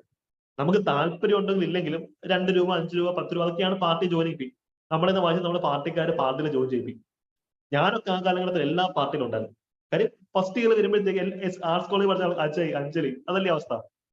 ചില എഞ്ചിനീയറിംഗ് കോളേജിലുണ്ട്. ഞാനൊക്കെ ഫസ്റ്റ് ഇയറിൽ എല്ലാ പാർട്ടിയിലെ മെമ്പേഴ്സാണ്, എല്ലാ യുവജന സംഘടനകളുടെ മെമ്പേഴ്സാണ്. പക്ഷെ അത് ആക്ച്വലി കോൺസ്റ്റിറ്റ്യൂഷന് വിരുദ്ധമാണ്. ഓക്കെ, ഞാൻ ഫിസിക്സ് ആയിരുന്നു എന്റെ സബ്ജക്ട്. അതാണ് ഇതൊക്കെ ആക്ച്വലി പിന്നീട് UPSC-യിലേക്ക് വന്നപ്പോൾ ഇതൊക്കെ കോൺസ്റ്റിറ്റ്യൂഷൻ വിരുദ്ധമാണ് മനസ്സിലായത്. നമുക്ക് ഒരു അസോസിയേഷനിൽ ജോയിൻ ചെയ്യാതിരിക്കുന്ന അവകാശം. ലിറ്ററേച്ചറും ഒക്കെ ആണെങ്കിൽ പിന്നെ അടിപൊളിയാണ്. ഞങ്ങളുടെ പിന്നെ ഫിസിക്സ് ഡിപ്പാർട്ട്മെന്റ് കുറച്ച് സ്ട്രിക്റ്റ് ആയിരുന്നു. പക്ഷെ ഞാൻ ക്ലാസ്സിലൊന്നും കയറില്ലായിരുന്നു. BCom ഒക്കെ ആണെങ്കിൽ അടിപൊളിയായിരുന്നു.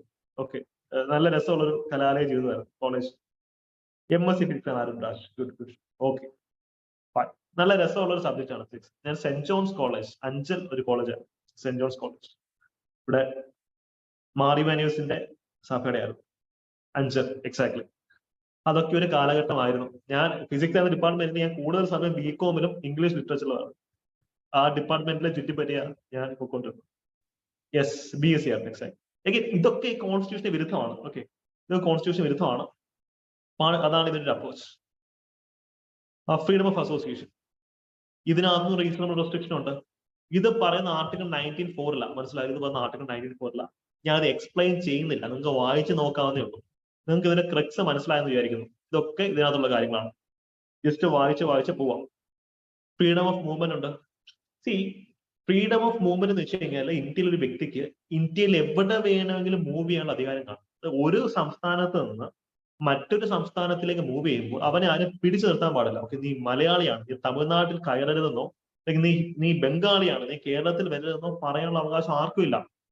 ഇതൊക്കെ ഞാൻ ഡൗട്ട് ചോദിച്ചോട്ടെ, ഈ ഫ്രീഡം ഓഫ് മൂവ്മെന്റ് ഇത് പ്രിയാമ്പിളിനകത്തെ ഏത് ഫിലോസഫിയെ ആണ് ഇംപ്ലിമെന്റ് ചെയ്യാൻ ശ്രമിക്കുന്നത്? ഏത് ഫിലോസഫിയാണ്?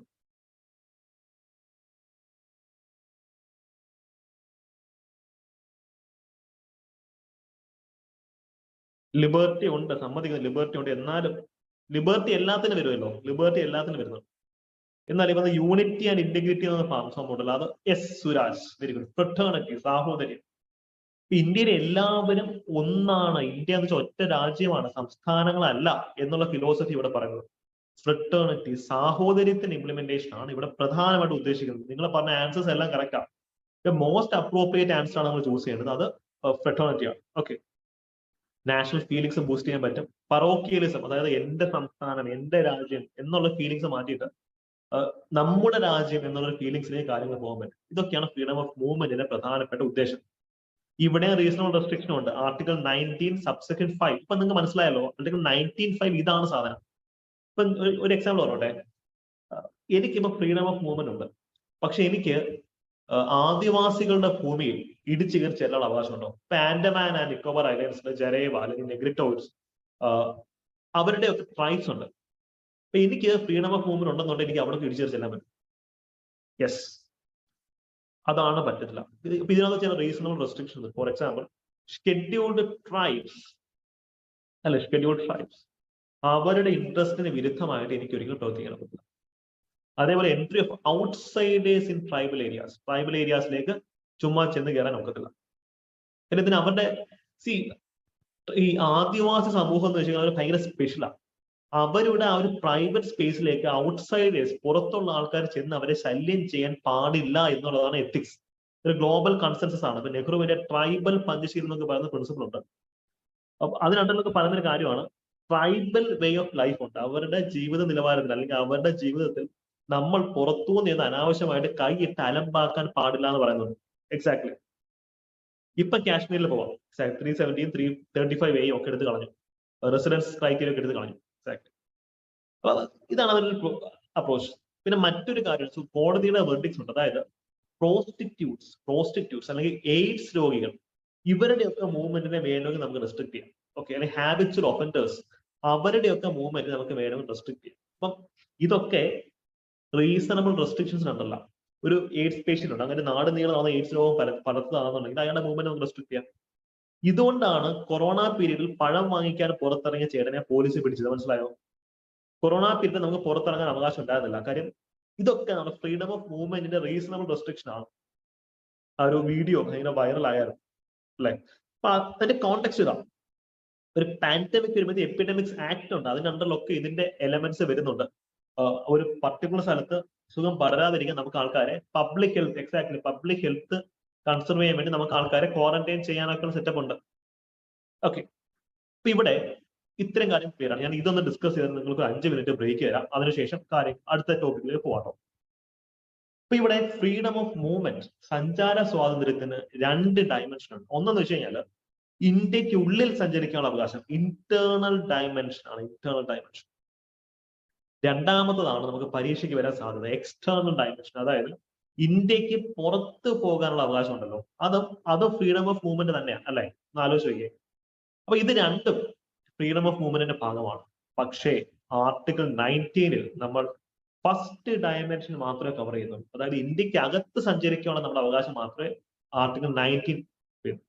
ഓക്കെ, എനിക്കിപ്പോ ആർട്ടിക്കിൾ 19 ഉണ്ടെന്നുണ്ടെങ്കിൽ എനിക്ക് പെട്ടെന്ന് അമേരിക്കയിലോട്ട് പോകാൻ ഒക്കത്തില്ല, എനിക്ക് വിസ എടുക്കണം. അല്ലെ പല മേനക കേസ്, എക്സാക്ട്ലി ആണ്, അതിലേക്ക് നമ്മൾ വരുന്നത്. മേനക കേസ് നമ്മൾ വരുന്നത്. Very good. പാസ്പോർട്ട് കിട്ടാനുള്ള അവകാശം ഒക്കെ വരുന്ന ആർട്ടിക്കിൾ 21 അല്ല. അതായത് ഇന്ത്യക്ക് പുറത്തു പോകാനുള്ള അവകാശം, freedom of movement outside India is covered ഉണ്ട് article 21, freedom of life and liberty. അത് നമ്മൾ പഠിക്കും. അപ്പൊ ഇത് ഒരു കിടിലൻ സ്റ്റേറ്റ്മെന്റ്, ഇത് മറക്കരുത്. ആർട്ടിക്കിൾ 19 നമ്മൾ ഇന്ത്യക്ക് അകത്തുള്ള സഞ്ചാര സ്വാതന്ത്ര്യം മാത്രമേ പറയുന്നുള്ളൂ. പക്ഷെ ആർട്ടിക്കിൾ 21 ഇന്ത്യക്ക് പുറത്തുള്ള സഞ്ചാര സ്വാതന്ത്ര്യത്തിനെ പറ്റി പറയുന്നത്. പക്കയാണല്ലോ? ഇത്രയും കാര്യം ക്ലിയർ ആണല്ലോ? ഫ്രീഡം ഓഫ് റെസിഡൻസ് ആണ്, നമുക്ക് താമസിക്കാനുള്ള അവകാശം അല്ലെ? ഇന്ത്യയിൽ എവിടെ പോയി നമുക്ക് റിസൈഡ് ചെയ്യാൻ പറ്റും. പക്ഷെ പണ്ട് ആർട്ടിക്കിൾ 35A ഉണ്ടായിരുന്നു കോൺസ്റ്റിറ്റ്യൂഷനിൽ. അതിനണ്ടർ നമുക്ക് ജമ്മു ആൻഡ് കാശ്മീരിൽ പോയി റിസൈഡ് ചെയ്യുന്നതിന് പല റെസ്ട്രിക്ഷൻസും ഉണ്ടായിരുന്നു. നമ്മൾ ഇനിയിപ്പോൾ അത് ബോധേഡ് ആവേണ്ട കാര്യമില്ല. കാര്യം നമുക്കിപ്പോ ആ ആർട്ടിക്കിൾ ഇല്ല. ഓക്കെ, ഇപ്പൊ ആർക്ക് വേണമെങ്കിൽ ജമ്മു ആൻഡ് കാശ്മീരിൽ പോയിട്ട് റിസൈഡ് ചെയ്യാം. ഓക്കെ, അപ്പം ഇന്ത്യയിൽ ആർക്കും എവിടെ വേണമെങ്കിലും പോയി സ്റ്റേ, പെർമനന്റ് ആയിട്ടോ ടെമ്പററി ആയിട്ടോ ഒക്കെ സ്റ്റേ ചെയ്യാൻ ഒരു പ്രശ്നമില്ല. ഇത് നമ്മൾ എന്താണ് ഫ്രട്ടേണിറ്റി എന്ന് പറയുന്ന കോൺസെപ്റ്റിന്റെ ഇംപ്ലിക്കേഷൻ. ഓക്കെ, ഫ്രട്ടേണിറ്റി ടെമ്പററി ആയിട്ട് താമസിക്കാം. എനിക്കിപ്പോ നാളെ ജയ്സൽമീറിൽ പോയിട്ട് മരുഭൂമി ആസ്വദിച്ച് ഒരാഴ്ച താമസിക്കുകയും ചെയ്യാം, കുഴപ്പമില്ല. അവർ രാജസ്ഥാൻകാരന് കേരളത്തിൽ വന്ന് പെർമനന്റ് താമസിക്കുകയും ചെയ്യാം. പഞ്ചാബി ഹൗസ് സിനിമ കണ്ടിട്ടില്ലേ? അതേപോലുള്ള പഞ്ചാബി സെറ്റിൽമെന്റ്സ് കേരളത്തിലുണ്ട്. അപ്പൊ അതാണ് അതിന്റെ ഹൈലൈറ്റ്. ഓക്കെ, അപ്പം ഈ ഒരു ഇന്റേണൽ ബാരിയേഴ്സ്, അല്ലെങ്കിൽ തമിഴൻ, മലയാളി, കന്നഡിക, ഈ ഒരു ഇന്റേണൽ ബാരിയേഴ്സ് മാറി എല്ലാവരും ഇന്ത്യക്കാരനാണ് എന്നുള്ള ചിന്തയാണ് ഇവിടെ നമുക്ക് കൊണ്ടുവരുന്നത്. നാഷണലിസം, ദേശീയതയെ വളർത്തുക, ഈ സങ്കുചിത ചിന്താഗതി എന്ന് പറയുന്നത് നാരോ മൈൻഡ്നെസ്, നാരോ ആയിട്ടുള്ള നമ്മൾ വളരെ ബ്രോഡായിട്ട് കാര്യങ്ങൾ അപ്രോച്ച് ചെയ്യാൻ വേണ്ടിയിട്ടാണ് ഇങ്ങനൊരു സിസ്റ്റം കൊണ്ടുവന്നിരിക്കുന്നത്. റൈറ്റ്, ഇതിന് അണ്ടറിലും റീസണബിൾ റെസ്ട്രിക്ഷൻ ഉണ്ട്. അതാണ് ആർട്ടിക്കിൾ 19(5) പറയുന്നത്. ആർട്ടിക്കിൾ 19(5) എന്തായിരിക്കും റീസണബിൾ റെസ്ട്രിക്ഷൻസിൽ വരിക? ഷെഡ്യൂൾഡ് ട്രൈബ്സ്, എല്ലാത്തിലെയും കോമൺ ടെംപ്ലേറ്റ് ആണ്. അപ്പൊ നിങ്ങൾ ഓരോന്നിനും കഷ്ടപ്പെട്ട് സെപ്പറേറ്റ് പഠിക്കണം. ഷെഡ്യൂൾഡ് ട്രൈബ്സിനെ നമ്മൾ ത്രൂ ഔട്ട് പ്രൊട്ടക്ട് ചെയ്യുന്നുണ്ട് എന്നുള്ളതാണ് അതിന്റെ സിഗ്നിഫിക്കൻസ്. ഓക്കെ, അവരുടെ കസ്റ്റമറി ലോസ്, നിയമങ്ങൾ, അതൊക്കെയാണ് നമ്മളിവിടെ പ്രൊട്ടക്ട് ചെയ്യുന്ന കാര്യങ്ങൾ. ഓക്കെ, ഈ പറഞ്ഞ പോലെ ഇവിടെ നമ്മൾ എന്ത് ചെയ്യുന്നത്, പ്രോസ്റ്റിറ്റ്യൂട്ട്സിന്റെയും ഹാബിച്വൽ ഒഫൻഡേഴ്സിന്റെയും, ഹാബിച്വൽ സെക്ഷൽ ഒഫൻഡേഴ്സ് എന്നൊരു കോൺസെപ്റ്റ് ഉണ്ട്. ഇവരെവിടെ പോയാലും സെക്ഷൽ ഒഫൻസസ് നടത്തും. ഇതിപ്പോ ന്യൂസിനകത്തുണ്ട്. ബിക്കോസ് അമേരിക്കയിലൊക്കെ ഹാബിച്വൽ സെക്ഷൽ ഒഫൻഡേഴ്സിന് രജിസ്റ്റർ ഉണ്ട്. ഫോർ എക്സാമ്പിൾ, ഇപ്പൊ നമ്മുടെ വീടിന് തൊട്ട് അപ്പുറത്തായിട്ട് പുതിയതായിട്ട് ഒരു നെയ്ബർ താമസിക്കാൻ വന്നത് ഇരിക്കട്ടെ. നമുക്ക് പുള്ളിയുടെ പേര് ഓൺലൈൻ അടിച്ചു എന്ന് പറയാം, പുള്ളി സെക്ഷൽ ഒഫൻഡർ ആണോ അല്ലയോ എന്ന കാര്യം. അത്തരത്തിൽ സെക്ഷൽ ഒഫൻഡേഴ്സ് ഏറ്റവും കൂടുതലുള്ള രാജ്യങ്ങളൊന്നാണ് ഇന്ത്യ. ഇന്ത്യയിൽ പക്ഷേ രജിസ്റ്റർ ഇല്ല. അപ്പം ഇത് ഹാബിച്വൽ സെക്ഷൽ ഒഫൻഡേഴ്സ് മീൻസ് സ്ഥിരമായിട്ട് സെക്ഷൽ ഒഫൻസ് ചെയ്യുന്ന ആൾക്കാർ എന്നുള്ള മീനിങ് ആണ്. ഒറ്റ പ്രാവശ്യം അല്ല, സ്ഥിരമായിട്ട് ചെയ്യുന്ന ആൾക്കാർ നമ്മൾ ഈ ഒരു ലിസ്റ്റിലേക്ക് വരുത്താം. അതിൽ ഹാബിച്വൽ ഒഫൻഡേഴ്സ് ഉണ്ട്. മോഷണം, പിടിച്ചുപറി, അതുപോലൊക്കെ നടത്തുന്ന ആൾക്കാർ ഹാബിച്വൽ ഒഫൻഡേഴ്സ് ആണ്. അപ്പൊ ഇവരുടെ ഒക്കെ രജിസ്റ്റർ ഇന്ത്യയിൽ ക്രിയേറ്റ് ചെയ്യണം. ഇപ്പൊ ഞാനൊരു ഹാബിച്വൽ ഒഫൻഡർ ആണെന്ന് അറിയണമെങ്കിൽ നിങ്ങൾ അനുദീപം സെർച്ച് ചെയ്ത് നോക്കിയാൽ മതി. അപ്പൊ നമുക്ക് ഒരാളെ ജോലിക്ക് എടുക്കും, അല്ലെ, ഒരു കമ്പനിയിൽ ജോലിക്ക് എടുക്കും. അപ്പൊ നമുക്ക് അയാളുടെ പ്രീവിയസ് ഹിസ്റ്ററി അറിയണം, നമുക്ക് സെർച്ച് ചെയ്താൽ മതി, മനസ്സിലാക്കാൻ സാധിക്കും. നമ്മളെ നെയ്ബർ, അല്ലെങ്കിൽ നമ്മളൊരാൾക്ക് നമ്മളെ ഒരു ബിൽഡിംഗ് വാടകയ്ക്ക് കൊടുക്കുന്നു, അതൊക്കെ ഇതാണ് ഇതിന്റെ അവസ്ഥ എന്നുള്ള ആലോചിക്കും. ഓക്കെ, പ്രോസ്റ്റിറ്റ്യൂഷൻ ഇന്ത്യയിൽ ലീഗൽ ആണോ എന്ന് ചോദിക്കുന്നുണ്ട്. ഇന്ത്യയിൽ ലീഗൽ അല്ല, അത് ഇല്ലീഗലാണ്. ഇമ്മോറൽ ട്രാഫിക്കിംഗ് ആക്ടിനുണ്ടല്ലോ, അതിനെ നമ്മൾ പ്രോഹിബിറ്റ് ചെയ്തിട്ടുണ്ട്, പ്രോസ്റ്റിറ്റ്യൂഷൻ. പക്ഷെ പല രാജ്യങ്ങളും അത് ടാക്സ് കൊടുക്കുന്ന ജോലിയാണ്. ഇപ്പം പല സ്കാൻഡിനേവിയൻ കൺട്രീസിൽ പോലും അത് ടാക്സ് ഇമ്പോസ് ചെയ്യുന്ന പ്രൊഫഷണൽ സർവീസ് ആണ്. യെസ്, അപ്പൊ അതാണ് അതിന്റെ ഒരു കോണ്ടെക്സ്റ്റ് എന്ന് പറയുന്നത്. സ്റ്റാറ്റ് ബോക്സ് നോക്കട്ടെ. Sadly Rahul Gandhi code habitual offenders. അത് ഹാബിച്വൽ, അത് ഡീഫമേഷൻ ഒഫൻസ് ആണ്. അതാണ് അദ്ദേഹം ആ ഒരു ഡീഫമേറ്ററി റിമാർക്സ് പലരും നടത്തുന്നത്. അതൊരു ഹാബിച്വൽ ഒഫൻസ് ആണ്, സ്ഥിരമായിട്ട് കുറ്റം ചെയ്യുന്ന ഒരാളെന്നുള്ള രീതിയിലാണ്. അപ്പൊ ഇതാണ് അതിന്റെ കോണ്ടെക്സ്റ്റ്. അപ്പൊ ഇന്ത്യയിൽ ഇതിന്റെ രജിസ്ട്രി വേണോ വേണ്ടിയോ എന്നൊക്കെയുള്ള ഡിസ്കഷൻ നടക്കുന്നുണ്ട്. കാര്യം അത് പ്രൈവസി ഇഷ്യൂ ഉള്ളതുകൊണ്ട് ഇന്ത്യയിൽ കൊണ്ടുവന്നിട്ടില്ല, പക്ഷെ അമേരിക്കയിലൊക്കെ അതുണ്ട്. ഓക്കെ, അപ്പം ഇവിടെ നിങ്ങൾ മനസ്സിലാക്കുക, റൈറ്റ് ടു മൂവ്മെന്റ് നമ്മൾ നേരത്തെ പഠിച്ചതാണ്. റൈറ്റ് ടു റെസിഡൻസ് ഇപ്പോഴും പഠിച്ചു. ഇത് രണ്ടും കുറെയൊക്കെ ഒന്ന് തന്നെയല്ലേ? നിങ്ങൾ ആലോചിച്ചു, ഇത് കുറെ ഓവർലാപ്പിംഗ് ഇല്ലേ? അവിടെ പഠിച്ചിട്ട് 90% പോയിന്റുകൾ നമ്മൾ ഇവിടെ പഠിച്ചു, അല്ലെ? ഇപ്പൊ രണ്ടും കമ്പയർ ചെയ്ത് പഠിക്കാം. ഒരെണ്ണം പഠിച്ചാൽ മറ്റേത് ഓട്ടോമാറ്റിക്കായിട്ട് കിട്ടും. പൊളിറ്റിയുടെ ഒരു രഹസ്യം എന്താണെന്ന് വെച്ച് കഴിഞ്ഞാൽ ഇതിനകത്ത് ഒരു 30% പോർഷൻസ് ഓവർലാപ്പിംഗ് ആണ്. ഇപ്പൊ ആർട്ടിക്കിൾ 21, 19 10% ഓവർലാപ്പിംഗ് പോർഷൻസ് ഉണ്ട്. ഓവർലാപ്പ് ചെയ്തിരുന്ന കോമൺ പോയിന്റുകളിൽ നിന്നാണ് ചോദ്യങ്ങൾ കൂടുതൽ. അപ്പൊ അത് പഠിക്കുക എന്നുള്ളത് ഇത്രയും വലിയ ബൾക്കി ടെക്സ്റ്റ് പഠിക്കുന്ന വലിയ ബുദ്ധിമുട്ടുള്ള കാര്യമല്ല. ഓക്കെ, പൊളിറ്റി അപ്രോച്ച് ചെയ്യുന്ന രീതി അപ്രോച്ച് ചെയ്താൽ മതി. ഓവർലാപ്പിംഗ് ആണെന്നുള്ളത് അറിയില്ല. ഫ്രീഡം ഓഫ് പ്രൊഫഷൻ എന്താണ്? Freedom of profession, all citizens, ഇന്ത്യയിൽ ജോലി ചെയ്യുന്ന എല്ലാ ആൾക്കാർക്കും അവർക്ക് ഇഷ്ടമുള്ള ജോലി ചെയ്യാനുള്ള അവകാശം ഉണ്ടാവണം. പക്ഷെ അവിടെ റീസണബിൾ റെസ്ട്രിക്ഷൻ ആർട്ടിക്കിൾ 19(6) ഉണ്ട്. ആർട്ടിക്കിൾ 19(6) അതിലെന്താ പറയുന്നത്? ടെക്നിക്കൽ ക്വാളിഫിക്കേഷൻസ് വേണം. അപ്പൊ എഞ്ചിനീയറിംഗ് പഠിക്കാതെ എനിക്ക് എഞ്ചിനീയറിന്റെ പണിയെടുക്കാൻ ഒക്കത്തില്ല. മെഡിസിൻ പഠിക്കാതെ എനിക്ക് മെഡിസിൻ ലോഫുൾ ആയിരിക്കണം. എക്സാക്ട്ലി. സാഗ്രേലിയ സ്റ്റാക്കിയുടെ ബിസ്ക്കറ്റ് കച്ചവടം എനിക്ക് നടത്താൻ പറ്റുമോ? No, it should also be lawful. പക്ഷേ ഇവിടെ ഒരു എക്സെപ്ഷൻ എന്താണെന്ന് വെച്ച് കഴിഞ്ഞാൽ ഗവൺമെന്റിന് ഇപ്പം മറ്റൊരു അപ്രോച്ച് എന്താണെന്ന് വെച്ചാൽ, ഇപ്പൊ റെയിൽവേ അല്ലെ, റെയിൽവേസ്. ഇപ്പൊ ഞാൻ ഒരു റെയിൽവേ എഞ്ചിനീയർ ആണെന്നിരിക്കട്ടെ, അപ്പൊ എനിക്ക് സ്വന്തമായിട്ട് റെയിൽവേ കമ്പനി സ്റ്റാർട്ട് ചെയ്യാൻ പറ്റും. അത് ടെക്നിക്കൽ നോഹവ് എനിക്കുണ്ട്, ക്വാളിഫിക്കേഷൻ ഉണ്ട്, പക്ഷെ എനിക്ക് റെയിൽവേ കമ്പനി സ്റ്റാർട്ട് ചെയ്യാൻ പറ്റില്ല.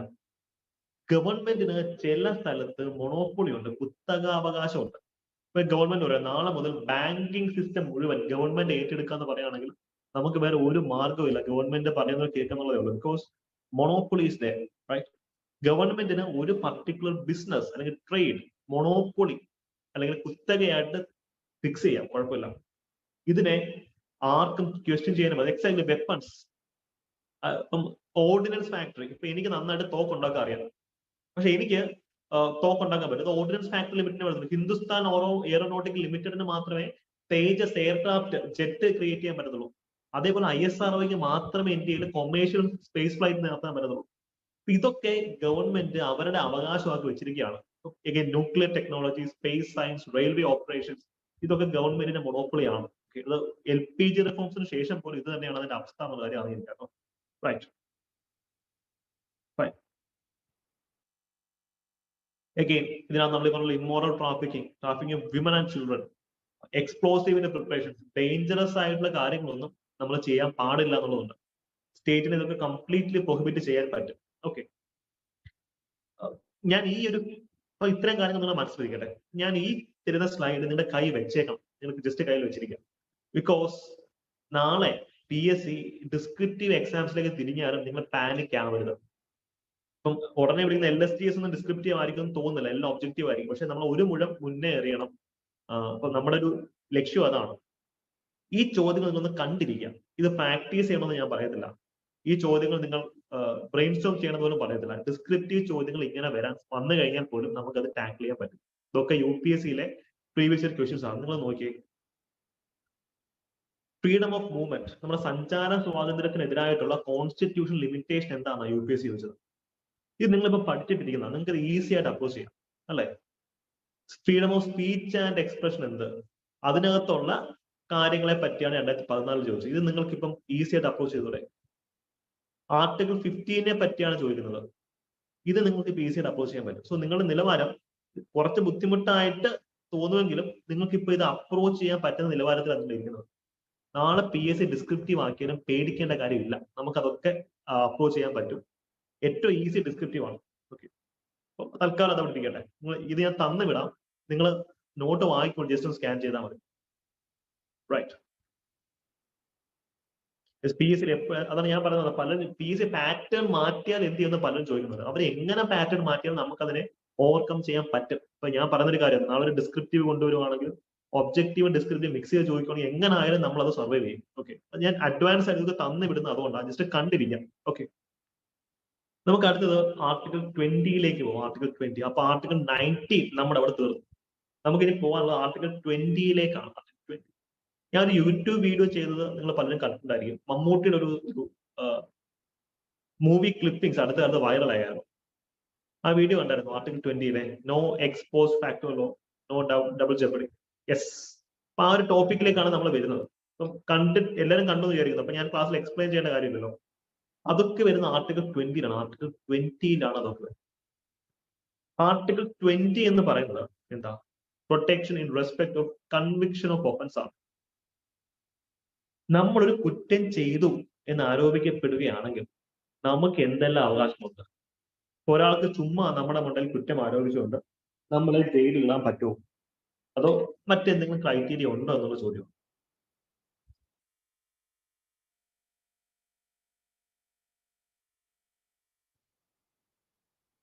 റൈറ്റ്. സോ ആർട്ടിക്കിൾ 20 എന്ന് വെച്ച് കഴിഞ്ഞാൽ ഒരാളുടെ മുന്നിൽ കുറ്റം ആരോപിച്ചു, അപ്പൊ അയാൾക്ക് എന്തൊക്കെ അവകാശങ്ങൾ കാണും? ഇതിന്റെ മെയിൻ പർപ്പസ് എന്ന് വെച്ചാൽ പണ്ട് കാലത്ത് ഒന്ന് ആലോചിക്കുക, ഒരു വ്യക്തിയെ ഗവൺമെന്റിന് ഇഷ്ടമല്ലെങ്കിൽ അവനെ അതിൽ കള്ളക്കേസ് കൊടുക്കും. എന്നിട്ട് ആയുഷ്കാലം മൊത്തം അയാൾ ചെയ്യുന്നുണ്ട്. അതാണ് ചെയ്തുകൊണ്ടിരിക്കുന്ന പരിപാടി. പക്ഷെ ഇവിടെ അങ്ങനല്ല അതിന്റെ അവസ്ഥ. ആർബിട്രറി ആയിട്ട് അല്ലെങ്കിൽ എക്സസീവ് ആയിട്ട് പണിഷ്മെന്റ് നടത്താൻ പാടില്ല. പണ്ട് ഒരു വയറ് വിശന്നത് കൊണ്ട് ആഹാരം മോഷ്ടിച്ചവന്റെ കൈ പോലും വെട്ടിക്കളഞ്ഞ ചരിത്രം കേരളത്തിലും ഇന്ത്യയിലും ഉണ്ട്, അല്ലെ? അപ്പം ചെറിയ കുറ്റങ്ങൾക്ക് ചെറിയ ശിക്ഷ, എക്സസീവ് ആയിട്ടുള്ള ശിക്ഷ പാടില്ല. തോന്നിവാസം പോലെ, ഈ തോന്നിയത് പോലെ ആർബിട്രറി പണിഷ്മെന്റ് പാടില്ല. ഇതൊക്കെയാണ് ഞാൻ പറയുന്നത്. എഗൈൻ ഇത് ഒരു വ്യക്തിക്കും അവൈലബിൾ ആണ്, ഒരു ലീഗൽ പേഴ്സൺ, കമ്പനി, കോർപ്പറേഷൻ, ഇപ്പം ജിയോ ഒരു ലീഗൽ പേഴ്സൺ ആണ്, അല്ലെങ്കിൽ റിലയൻസ്, ടാറ്റ ലീഗൽ പേഴ്സൺസ് ആണ്, അവർക്കും ഇതൊക്കെ അവൈലബിൾ ആണ്. ഓക്കെ, ഇതിനകത്ത് പ്രധാനമായിട്ടും 3 കാര്യങ്ങളാണ് പറയുന്നത്. No ex post facto law, no double jeopardy, no self incrimination. ടെക്നിക്കലാണ്, നമുക്കിതൊക്കെ ഇപ്പം അരച്ചു കറങ്ങി പഠിക്കാം. എക്സ് പോസ്റ്റ് ഫാക്ടോ ലോ എന്താണ്? മുൻകാല പ്രാബല്യത്തിൽ നിയമം കൊണ്ടുവരുന്നതിൽ പരിമിതിയുണ്ട്. അതായത് ഇപ്പം ഇന്നൊരു നിയമം വരുവാ, സപ്പോസ് സ്മോക്കിംഗ് ഇന്നലെ വരെ ലീഗൽ ആയിരുന്നു നിൽക്കട്ടെ, നാളെ മുതൽ ടുബാക്കോ, അതായത് നമ്മുടെ സ്മോക്കിംഗ് ഉണ്ടല്ലോ, നമ്മുടെ സിഗരറ്റ്, അത് ഇന്ന് മുതൽ പ്രൊഹിബിറ്റ് ചെയ്യുക. അപ്പൊ ഇന്ന് മുതൽ ആ ഓഫൻസ് ചെയ്യുന്ന ആൾക്കാരെ മാത്രം അറസ്റ്റ് ചെയ്യാൻ പാടുള്ളൂ. ഇവൻ ഇന്നലെ സ്മോക്ക് ചെയ്തായിരുന്നു, അല്ലെങ്കിൽ മെനഞ്ഞാന്ന് സ്മോക്ക് ചെയ്തായിരുന്നു, അങ്ങനെ അറസ്റ്റ് ചെയ്യാൻ പാടില്ല. അപ്പം ഒരു ഒഫൻസ് നമ്മൾ മുൻകാല പ്രാബല്യത്തോടു കൂടി ഇടുന്നതിന് പരിമിതിയുണ്ട്. അങ്ങനെ മെയിൻ സംഭവം ഇതാണ്, convicted of an offence except for the violation of law in force at that time. ആ ഒരു പർട്ടിക്കുലർ സമയത്തെ നിയമം വയലേറ്റ് ചെയ്താൽ മാത്രമേ നമ്മൾ അയാളെ ശിക്ഷിക്കാവൂ. മുൻകാല പ്രാബല്യത്തിൽ, പോസ്റ്റ് ഫാക്ട് ലോ മീൻസ് മുൻകാല പ്രാബല്യത്തിൽ കൊണ്ടുവരുന്നത്. ഓക്കെ, ഇതിന്റെ രണ്ടാമത്തെ പ്രിൻസിപ്പിൾ ആണ് പ്രിസ്ക്രൈബ് ചെയ്ത പണിഷ്മെന്റ് മാത്രം കൊടുക്കുക. ഇപ്പം സപ്പോസ് സിഗരറ്റ് സ്മോക്കിംഗ് ഗവൺമെന്റ് നിരോധിക്കുന്നു, അല്ലെങ്കിൽ മദ്യം നിരോധിക്കുന്നു.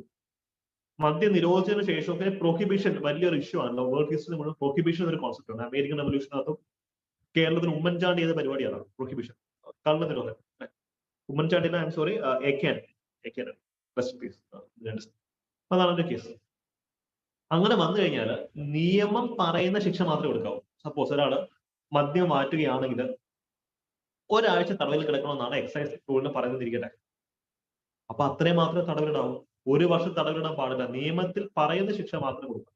ഓക്കെ, ഇതാണ് എക്സ് പോസ്റ്റ് ഫാക്ടോ ലോ എന്ന് പറയുന്ന concept meaning. No ex post facto law. Clear ആണെന്ന് പ്രതീക്ഷിക്കുന്നു. സെറ്റ് ആണല്ലോ. അടുത്ത എന്താ? No double jeopardy. Jeopardy എന്നാണ് എഴുതുന്നതെങ്കിലും പ്രൊനൗൺസിയേഷൻ ജെപ്പഡിയാ, ജെപ്പടി. അതായത് ഒരാളെ ഒരു കുറ്റത്തിന് ഒറ്റ പ്രാവശ്യം ശിക്ഷിക്കാം, 2 പ്രാവശ്യം ശിക്ഷിക്കാൻ പാടില്ല. ഇപ്പൊ ഞാൻ ഒരു വീട്ടിൽ കയറി മോഷ്ടിച്ചു, ഗവൺമെന്റ് കണ്ടെത്തി എന്നെ പിടിച്ച് ജയിലിനകത്ത്, ഞാൻ ജയിലിന് പുറത്തിറങ്ങി. ഒരാഴ്ച കഴിയുമ്പോൾ എന്നെ പിന്നെ അതേ കുറ്റത്തിന് ഒന്നുകൂടെ നീ പോയി ജയിലിൽ കിടക്കുക എന്ന് പറയാൻ പറ്റത്തില്ല. Because a person shall be prosecuted only once. The punishment should be inflicted only once. ഒന്നിൽ കൂടുതൽ പ്രാവശ്യം അയാളെ ശിക്ഷിക്കാൻ പാടില്ല. ഈ ഡബിൾ, നമ്മൾ ഇതൊക്കെ സെന്റൻസ് പഠിച്ചു വെക്കാൻ നിൽക്കില്ല. ഡബിൾ ജിയോ പാർട്ടി അല്ലെ, ഡബിൾ ജെപ്പഡി എന്ന് പറയും. ഈ ഡബിൾ എന്നുള്ള വാക്കിന് അർത്ഥം 2 പ്രാവശ്യം. അപ്പൊ അതാണ് 2 പ്രാവശ്യത്തിൽ കൂടുതൽ, മോർ ദാൻ വൺസ്, അയാളെ ശിക്ഷിക്കാൻ പാടില്ല. അത് വേർഡ്സ് കണക്ട് ചെയ്ത് ഓർത്തിരിക്കുക. മൂന്നാമത്തെ എന്താ? No self incrimination. അതായത് ഞാനിപ്പോ ഒരു കുറ്റം ചെയ്തു, ഞാൻ എനിക്കെതിരായിട്ട് സാക്ഷി പറയണമെന്ന് ഗവൺമെന്റ് പറയാം. ഈ കുറ്റസമ്മതം നടത്താം. കുറ്റസമ്മതം അല്ല ഞാൻ ഇവിടെ പറയുന്നത്, എന്നെ കൊണ്ട് ഇടിച്ച് സമ്മതിപ്പിക്കാനോ അല്ലെങ്കിൽ ഞാൻ എനിക്കെതിരായിട്ടുള്ള എവിഡൻസ് കോപ്പറേറ്റ് ചെയ്യണമെന്ന് പറയാനോ പറ്റും. മനസ്സിലായില്ലേ? No person shall be compelled to be a witness against himself. ഒരു വ്യക്തിക്ക് എതിരായിട്ട് വിറ്റ്നസ് ആയിട്ട് അയാൾ ഒരിക്കലും അങ്ങനെ ഇമ്പോസ് ചെയ്യാൻ പറ്റില്ല എന്നുള്ളതാണ് highlight. No person shall be compelled to be a witness against himself. ഇതാണ് നോ സെൽഫ് ഇൻക്രിമിനേഷൻ എന്ന വാക്കിന് അർത്ഥം. അപ്പൊ ഇത്രയും കാര്യങ്ങൾ ഓർത്തിരിക്കാം. ഞാൻ ഒരു ചാറ്റ് ബോക്സ് നോക്കട്ടെ.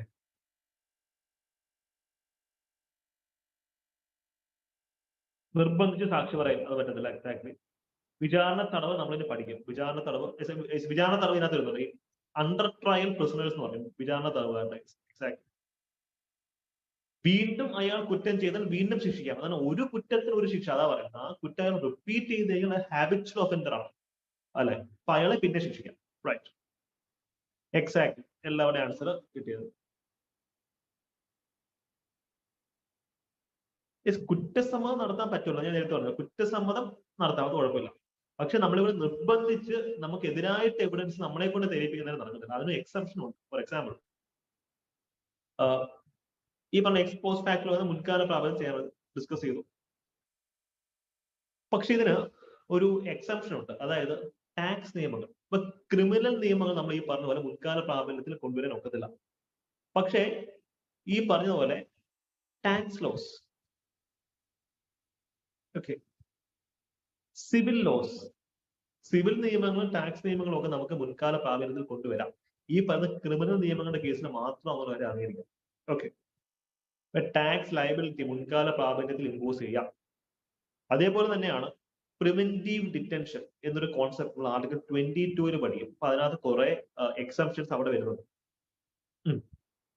ഈ ഡബിൾ ജെപ്പടി എന്ന് പറയുന്ന കോൺസെപ്റ്റും, അതായത് എന്താ, ഒരു കുറ്റത്തിന് ഒരാൾക്ക് ഒരു ശിക്ഷ മാത്രം, അതിൽ കൂടുതൽ ശിക്ഷ കൊടുക്കാൻ പാടില്ല എന്ന് പറയുന്നത് അല്ലെ.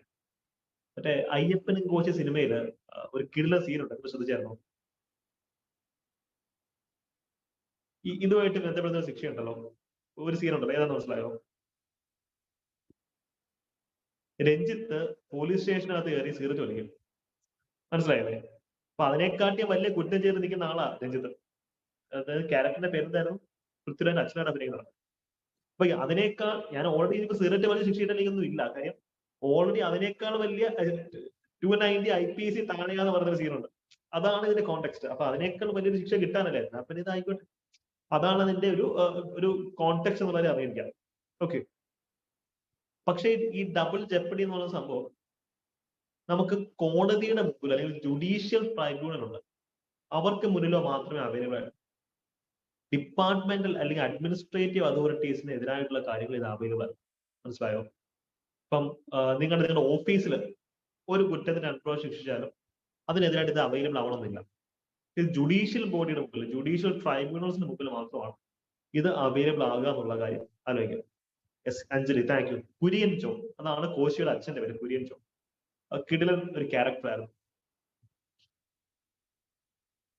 പക്ഷേ ഈ നമ്മൾ പറഞ്ഞത് പ്രൊട്ടക്ഷൻ അഗെയിൻസ്റ്റ് സെൽഫ് ഇൻക്രിമിനേഷൻ അല്ലെ. നമ്മൾ ചെയ്യുന്ന കുറ്റത്തിന് നമുക്കെതിരായിട്ട് നമ്മളെ കൊണ്ട് സാക്ഷിയെ പറയിപ്പിക്കാൻ ഒക്കില്ലെന്നാ പറയുന്നത്. പക്ഷെ ഇതിനകത്ത് ചില എക്സെപ്ഷൻ ഉണ്ട്. ഫോർ എക്സാമ്പിൾ, നമ്മുടെ വേണമെങ്കിൽ മെറ്റീരിയൽ എവിഡൻസ് ഹാജർ ചെയ്യാൻ പറയാം. മറ്റേ ദൃശ്യ സിനിമയിൽ മോഹൻലാൽ ചെയ്ത പരിപാടി എന്താ, അദ്ദേഹം എല്ലാ എവിഡൻസും ഹാജരാക്കുന്നുണ്ട് അല്ലെ. Ticket, cinema ticket, bus ticket, ബില്ലുകളെല്ലാം ഹാജരാക്കുന്നുണ്ട്. അതേപോലെ നമുക്ക് നമ്മുടെ തമ്പ് ഇംപ്രഷൻ കൊടുക്കേണ്ടി വരും. അപ്പൊ അത് നമുക്ക് തരാൻ പറ്റത്തില്ലെന്ന് പറയാൻ പറ്റത്തില്ല. നമ്മുടെ ബ്ലഡ് സാമ്പിൾസ് അല്ലെങ്കിൽ സിഗ്നേച്ചർ, ബ്ലഡ് സ്പെസിമെൻസ്, അതൊക്കെ നമുക്ക് കൊടുക്കേണ്ടി വരും. ഗവൺമെന്റ് ആവശ്യപ്പെടുകയാണെങ്കിൽ അതൊക്കെ നമ്മൾ കൊടുക്കേണ്ടി വരും. അതൊക്കെ ഇതിന്റെ ഒരു എക്സെപ്ഷൻ ആണ്. അതേപോലെ തന്നെ compulsory exhibition of the body. Okay, ബോഡിയുടെ കമ്പൽസറി എക്സിബിഷൻ ഇതിനകത്ത് വരും. നമ്മുടെ ദേഹപരിശോധന നടത്തണമെങ്കിൽ ഗവൺമെന്റ് അത് ചെയ്യണം. എനിക്കെതിരായിട്ട് എവിടെയും സെൽഫ് ഇൻക്രിമിനേഷൻ ഉണ്ടെന്ന് പറഞ്ഞാൽ ഇതൊന്നും കൊടുക്കാതിരിക്കാൻ ഒക്കത്തില്ല. ഇതൊക്കെ നമ്മൾ കൊടുത്തേ പറ്റും. ഇതൊക്കെ എക്സെപ്ഷൻ ആണെന്നുള്ളത് അറിഞ്ഞിരിക്കാം. ഓക്കെ, ഈ സസ്പെൻഷൻ എന്ന് പറയുന്നത് ഇതിനകത്ത് വരുന്നൊരു കാര്യം തന്നെയാണ്. ഒരു കുറ്റത്തിന് 1 പ്രാവശ്യം മാത്രം സസ്പെൻഡ് ചെയ്യാൻ പറ്റുള്ളൂ, ഒന്നിൽ കൂടുതൽ പ്രാവശ്യം സസ്പെൻഡ് ചെയ്യാൻ പറ്റും. Okay, again it extends only to criminal proceedings. ഇതും സിവിൽ പ്രൊസീഡിങ്സിനോ അല്ലെങ്കിൽ ക്രിമിനൽ നേച്ചർ ഇല്ലാത്ത കാര്യങ്ങൾക്കോ ഇതൊന്നും ആപ്ലിക്കബിൾ അല്ല.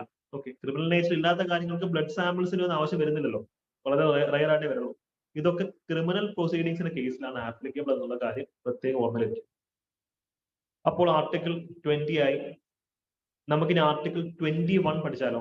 21 പഠിച്ചാലോ? അപ്പൊ അടുത്തത് നമുക്ക് ആർട്ടിക്കിൾ 20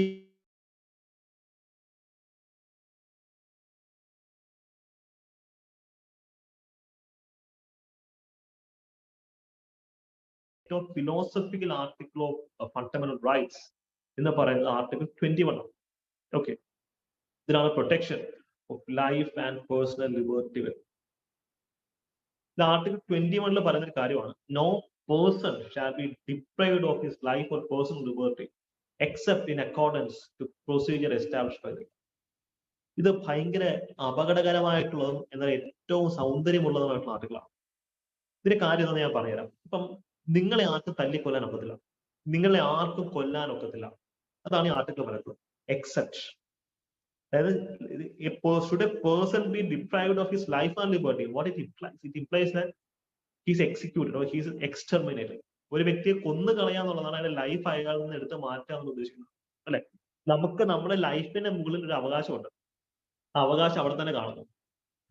അപ്പം അത് എടുത്തു കളയാൻ പറ്റില്ല എന്നാണ് ആർട്ടിക്കിൾ 21 പറയുന്നത്. But there is a big but there. Procedure established by the law, നിയമത്തിന്റെ പിൻബലം ഉണ്ടെങ്കിൽ ചെയ്യാന്ന് പറയുന്നത് അല്ലെ.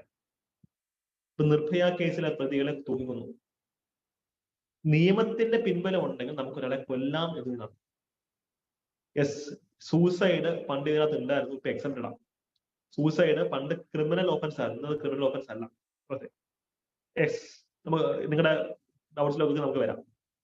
അപ്പൊ ഇവിടെ ഒരു പ്രശ്നമുണ്ട്, ഒരു വലിയൊരു പ്രശ്നമുണ്ട്. ലൈഫ്, ജീവിതം എന്ന് വെച്ചാൽ എന്താ? വലിയൊരു philosophy question. What is life? നിങ്ങളുടെ അഭിപ്രായത്തിൽ ജീവിതം, ലൈഫ് എന്ന് വെച്ചാൽ എന്താണ്? നിങ്ങൾക്ക് ഏറ്റവും ഇമ്പോർട്ടന്റ് ആയിട്ടുള്ള സാധനമാണ് നിങ്ങളുടെ ജീവിതം. അത് എന്താണെന്ന് ചോദിച്ചാൽ നിങ്ങൾ എന്ത് പറയും?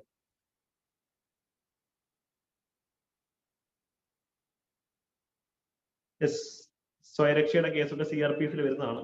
സെൽഫ് ഡിഫൻസിന് വേണ്ടി നമുക്ക് ഒരാളെ കൊല്ലാൻ പറ്റില്ല എന്നുള്ളത് മറ്റൊരു ചോദ്യമാണ്. ജീവനുള്ള അവസ്ഥയാണോ ഹാവിങ് കോൺഷ്യൻസ് എന്ന് പറയുന്നു?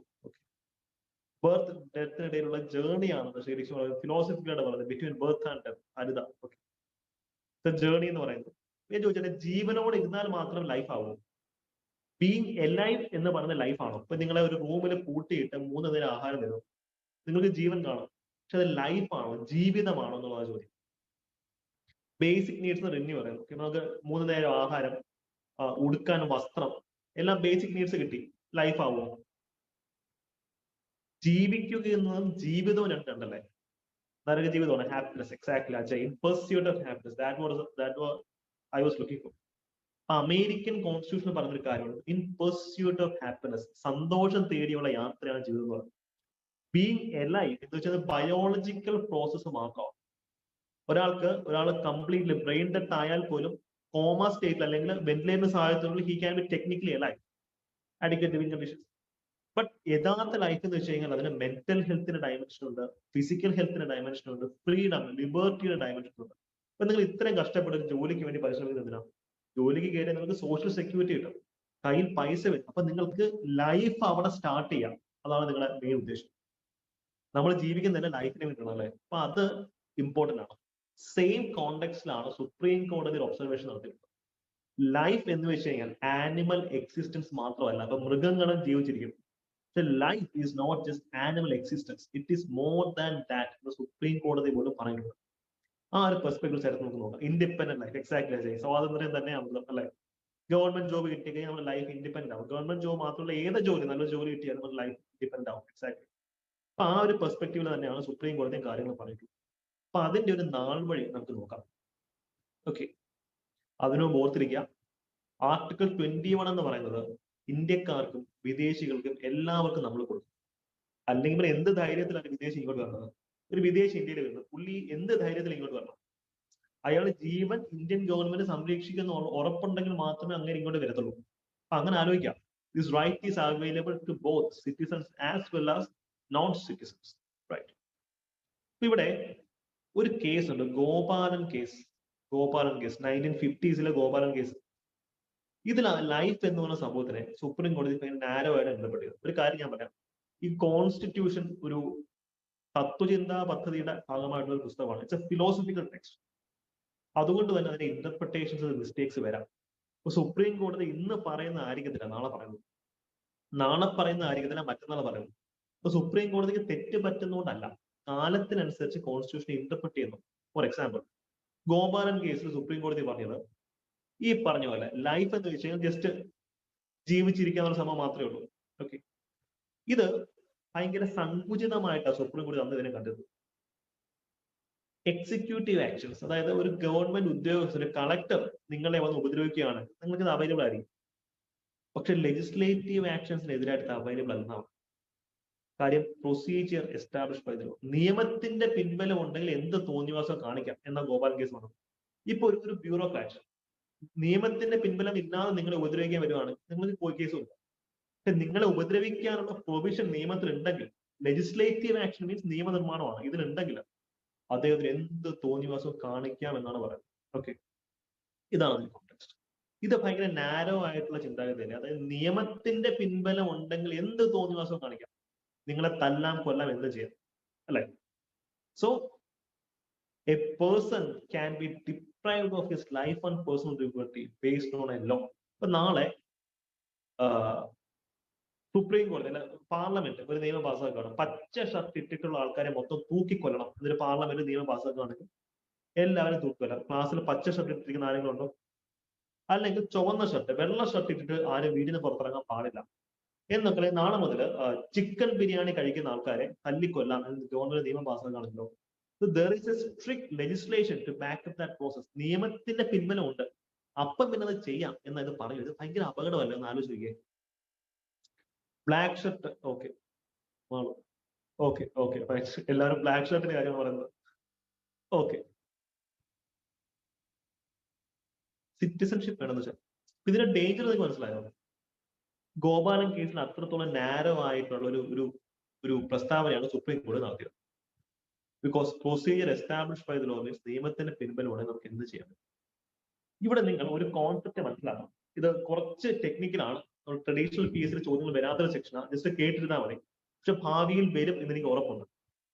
ഇവിടെ രണ്ട് സിസ്റ്റം ഉണ്ട്. രണ്ട് സിസ്റ്റം മീൻസ് ഒരു സിസ്റ്റം എന്ന് വെച്ച് കഴിഞ്ഞാൽ നമ്മൾ ഇന്ത്യയിൽ ഫോളോ ചെയ്യുന്ന procedure establish by the law എന്നൊരു സിസ്റ്റം ഇന്ത്യയിൽ ഫോളോ ചെയ്യുന്നത്. പക്ഷെ അമേരിക്കയിൽ നമ്മൾ ഫോളോ ചെയ്യുന്നത് ഡ്യൂ പ്രോസസ് ഓഫ് ലോ എന്ന സാധനം. Due process of again class കേട്ടിട്ട് മാത്രം നോട്ട്സ് വായിച്ചു നോക്കാം, അല്ലെങ്കിൽ ഒന്നും മനസ്സിലാകത്തില്ല. അതായത് procedure establish by the law എന്ന് വെച്ച് കഴിഞ്ഞാൽ അതിന്റെ അർത്ഥം എന്താ? ഇതിനർത്ഥം എന്താ? Procedure establish by the law ഇതിന്റെ അർത്ഥം എന്താ?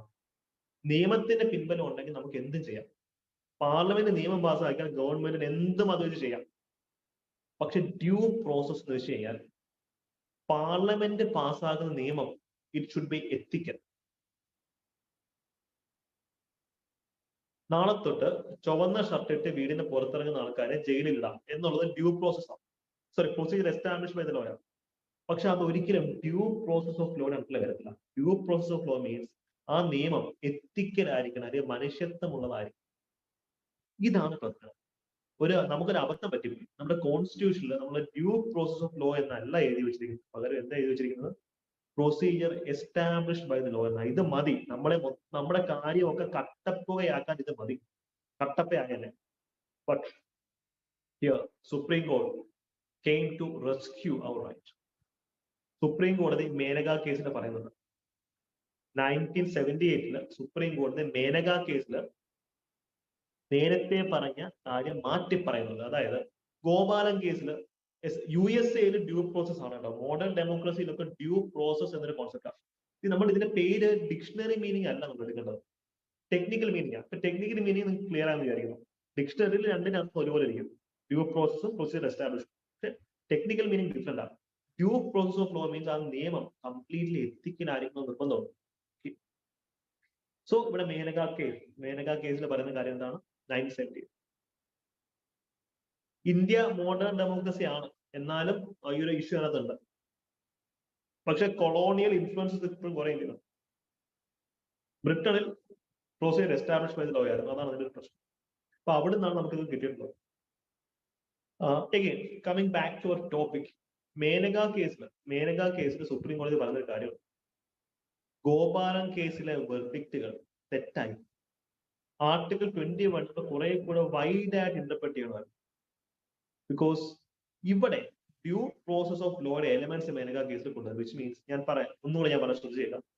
മേനക കേസിൽ പറയുന്ന ഒരു കാര്യമാണ്, okay, procedure establish by the law ആണ് ഇന്ത്യൻ കോൺസ്റ്റിറ്റ്യൂഷൻ പറയാൻ സമ്മതിച്ചിരിക്കുന്നത്. പക്ഷേ that law should be reasonable, യുക്തിസഹമായിരിക്കണം, ഫെയർ ആൻഡ് ജസ്റ്റ്, ന്യായയുക്തമായിരിക്കണം. ഇറ്റ് ഷുഡ് ബി ജസ്റ്റിഫൈഡ്, എത്തിക്കലായിരിക്കണം ഇവർ പറയുന്നത്. അപ്പൊ ടെക്നിക്കലി ഇവര് പറയുന്നത് എന്താ? Procedure established by the law Indian constitution ഉണ്ട്, ഇത് ഫെയർ ആൻഡ് ജസ്റ്റ് ആയിരിക്കും അല്ലെ? ഇതെന്താ? ഇത് ഈസ് ഈക്വൽ ടു എന്താണ്? Procedure established by the law plus it should be fair and just. ഇതെന്താ സാധനം?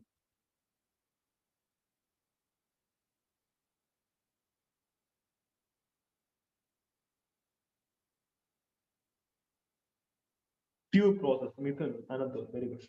ഇത് ഡ്യൂ പ്രോസസ് ഓഫ് ലോ ആണ്. ചുരുക്കി പറയാൻ ഡ്യൂ പ്രോസസ് ഓഫ് ലോ നമ്മുടെ കോൺസ്റ്റിറ്റ്യൂഷനിൽ എടുത്ത് പറയുന്നില്ലെങ്കിൽ കൂടെ സുപ്രീം കോടതി മേനക കേസിലെ ഡ്യൂ പ്രോസസ് ഓഫ് ലോ നമുക്ക് തന്നു. ഇതിന്റെ ഇമ്പോർട്ടൻസ് മനസ്സിലായോ? നമ്മൾ എന്തുകൊണ്ടാണ് കോടതി ഇത്രത്തോളം ബഹുമാനിക്കുന്നത് മനസ്സിലായോ? കോടതി ഒരു ഡെമോക്രാറ്റിക് ബോഡി അല്ല, ജഡ്ജിമാരെ എലക്ട് ചെയ്യുന്നത് നമ്മളല്ല. സ്റ്റിൽ കോടതിയെ നമ്മൾ തൊഴുകുന്നത് കോടതിയെ ഈ റീസൺസ് ഉള്ളതുകൊണ്ടാണ്. കാര്യം നമ്മളെ എലക്ട് ചെയ്ത് വിട്ട് നമ്മുടെ എക്സിക്യൂട്ടീവ്സ്, മന്ത്രിമാർ, MP മാർ, MLA മാർ നമുക്ക് എതിരായിട്ട് നിയമം നിർമ്മിക്കുമ്പോൾ നമ്മളെ പലപ്പോഴും ഇവിടെ ഹെൽപ്പ് ചെയ്തിട്ടുള്ള കോടതിയാണ്. ഇപ്പൊ മേനക കേസിൽ കൂടെ ഡ്യൂ പ്രോസസ് ഓഫ് ലോയിന്റെ എലമെന്റ്സ് അവർ ഇന്ത്യൻ കോൺസ്റ്റിറ്റ്യൂഷനിൽ ഇൻഫിൽട്രേറ്റ് ചെയ്തു, തിരികെ കയറ്റി. അപ്പൊ ഇതാണ് കോടതിയുടെ മഹത്വം. ഇനി മുതൽ എന്താ, പാർലമെന്റിന് തോന്നുന്ന പോലെ കേസുകൾ നിയമം പാസ്സാക്കാൻ നിൽക്കില്ല. നാളെ മുതൽ വെളുത്ത ഷർട്ട് ഇട്ടിട്ട് വീടിന് പുറത്തിറങ്ങുന്ന ആൾക്കാരെ അറസ്റ്റ് ചെയ്യണമെന്ന് പാർലമെന്റിന് നിയമം ഉണ്ടാക്കാൻ പറ്റില്ല. Why? It is not due process because of Maneka case. അപ്പൊ ഇതാണ് അതിന്റെ കണ്ടന്റ്. ഇന്ത്യൻ കോൺസ്റ്റിറ്റ്യൂഷൻ എവിടെയും ഡ്യൂ പ്രോസസ് ഓഫ് ലോ എന്ന് പറയുന്നില്ല. ആ ഒരു അപാകത പരിഹരിച്ചത് മേനക കേസിൽ കൂടെ സുപ്രീം കോടതിയാണ്. ബിക്കോസ് ഡ്യൂ പ്രോസസിന്റെ സ്പിരിറ്റ് അവർ ഇതിനകത്ത് ഉൾപ്പെടുത്തി. മനസ്സിലായോ? അപ്പം ആർട്ടിക്കിൾ 21 എന്ന് പറഞ്ഞാൽ ഇനി മുതൽ എന്താ, ആർബിട്രറി ആയിട്ടുള്ള എക്സിക്യൂട്ടീവ് ആക്ഷൻസിനെതിരായിട്ട് ആർബിട്രറി ലെജിസ്ലേറ്റീവ് ആക്ഷൻ, ഇത് രണ്ടിനെതിരായിട്ട് ഇത് അവൈലബിൾ ആണെന്നാണ് മേനക കേസിൽ പറയുന്നത്. ഗോപാലൻ കേസിൽ പറഞ്ഞെന്താ, അത് എക്സിക്യൂട്ടീവ് ആക്ഷനെതിരായിട്ട് മാത്രമേ അവൈലബിൾ ആയിട്ടുള്ളൂ, ലെജിസ്ലേറ്റീവ് ആക്ഷനെതിരായിട്ട് അവൈലബിൾ അല്ലെന്നാണ് പറഞ്ഞത്. പക്ഷെ ഇന്ന് ഇത് ലെജിസ്ലേറ്റീവ് ആക്ഷനെതിരായിട്ട് അവൈലബിൾ ആണ്. ഈ ഒരു സെറ്റപ്പ് ഇന്ത്യയിൽ കൊണ്ടുവന്നത് സുപ്രീം കോടതിയാണ്. ക്ലിയർ ആയോ? ആർട്ടിക്കിൾ 21 ഇമ്പോർട്ടൻസ് ക്ലിയർ ആയോ? അപ്പൊ അതിനകത്ത് കോൺസ്റ്റിറ്റ്യൂഷനിൽ പറയുന്നത് procedure establish by the law ആണെങ്കിൽ പോലും അതിന്റെ സ്പിരിറ്റ് എന്താ, ഡ്യൂ പ്രോസസ് ഓഫ് ലോന്റെ ആണ്. ഈ ഒരു തിരികെ കയറ്റം നടത്തിയത് സുപ്രീം കോടതിയാണ്. ഓക്കെ അല്ലേ? ഡൗട്ട് ഉണ്ടെങ്കിൽ ചോദിക്കാം. ചാറ്റ് ബോക്സ് ഞാൻ നോക്കുന്നുണ്ട്. യെസ്, ഓക്കെ ആണ്. റൈറ്റ്. അപ്പൊ ഈ നോട്ടുകൾ ഇന്ന് തന്നെ പോയി വായിച്ചു നോക്കുക. വീഡിയോ ഞാൻ 24 hours മാത്രമായിരിക്കും അപ്ലോഡ് ചെയ്യാം. ഈ 24 hours മാക്സിമം ലിമിറ്റ് ആണ്. ഇതിനകം തന്നെ ഞാൻ അപ്ലോഡ് ചെയ്യുന്നതായിരിക്കും. പക്ഷെ നമുക്ക് ടെക്നിക്കൽ ഇഷ്യൂസ് ഉണ്ട്. സൂമിൽ നിന്ന് റെക്കോർഡഡ് ആയിട്ട് വരാൻ സമയമെടുക്കും. അതുകൊണ്ട് ഒരു ഡിലേ ആവുന്നത്. നോട്ട്സ് ഞാൻ റൈറ്റ് ചെയ്ത് അപ്ലോഡ് ചെയ്തത്. ഓക്കെ. അപ്പൊ ഇതാണ് മേനക കേസിന്റെ ആസ്പെക്ട്. ഇത്രയും പറഞ്ഞ കാര്യങ്ങളൊക്കെ ഞാൻ ഇവിടെ കൊടുത്തിട്ടുണ്ട്. നിങ്ങൾ വായിച്ചു നോക്കാം. Procedure establish by the law versus according to constitution procedure establish by the law തന്നെയാണ് എക്സാക്ട്ലി. പക്ഷെ സ്പിരിറ്റിൽ എന്താണ്, ഡ്യൂ പ്രോസസ് ഓഫ് ലോ ആണ്. ഓക്കെ. പിന്നീട് അതേ കേസിലാണ് സുപ്രീം കോടതി എന്നും പറയുന്നത് ലൈഫ്, റൈറ്റ് ടു ലൈഫ് എന്ന് വെച്ച് കഴിഞ്ഞാൽ വെറും ആനിമൽ എക്സിസ്റ്റൻസോ സർവൈവലോ അല്ല. നമുക്ക് ജീവിച്ചിരുന്നാൽ മതിയോ? അത് ജീവിതമാകുമോ? ജീവിച്ചിരിക്കുന്ന ജീവിതമാണോ? ഒരിക്കലും അല്ല. നമുക്ക് സ്വാതന്ത്ര്യം വേണം, നമുക്ക് ഹാപ്പിനെസ് വേണം. അതാണ് ജീവിതം. അതിന് മീനിങ് ഫുൾ, അർത്ഥവത്തായ ഒരു ജീവിതം എന്ന് വെച്ച് കഴിഞ്ഞാൽ അവിടെ ഡിഗ്നിറ്റി ഉണ്ടാവണം, മനുഷ്യന് ഡിഗ്നിറ്റി ഉണ്ടാവണം, നമുക്ക് ജീവിക്കാനുള്ള കൊതി, വർക്ക് ലിവിങ് എന്നുള്ള ഫിലോസഫി ഉണ്ടാവണം. ഇതൊക്കെ സുപ്രീം കോടതിയാണ് കൊണ്ടുതരുന്നത്.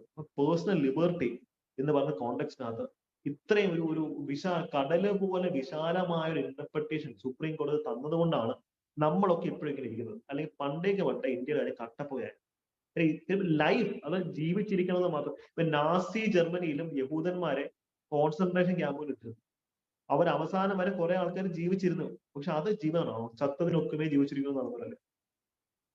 Real life means it should have dignity, meaningfulness, happiness, liberty, freedom. അതൊക്കെ വേണമെന്നാണ് സുപ്രീം കോടതി പോലും പറയുന്നത്. നമ്മൾ ഇന്ന് ഫോളോ ചെയ്യുന്ന സെയിം പ്രിൻസിപ്പിൾ ആണ്.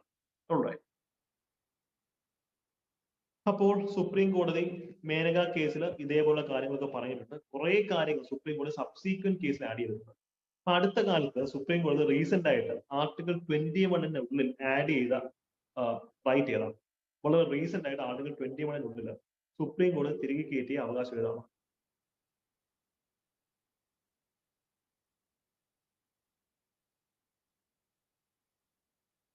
എഡ്യൂക്കേഷൻ ആണോ?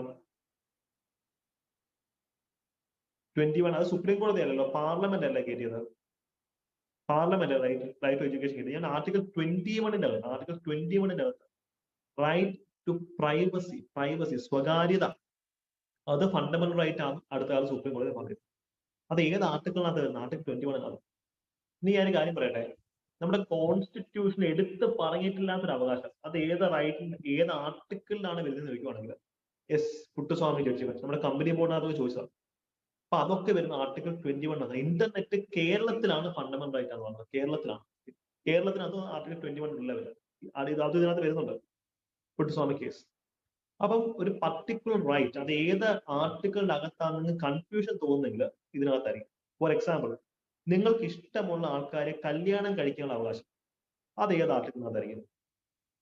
വിവാഹം, നിങ്ങൾക്ക് ഇഷ്ടമുള്ള ആൾക്കാരെ വിവാഹം കഴിക്കാം, ഇത് ഏത് ആർട്ടിക്കിളിനകത്തായിരിക്കും?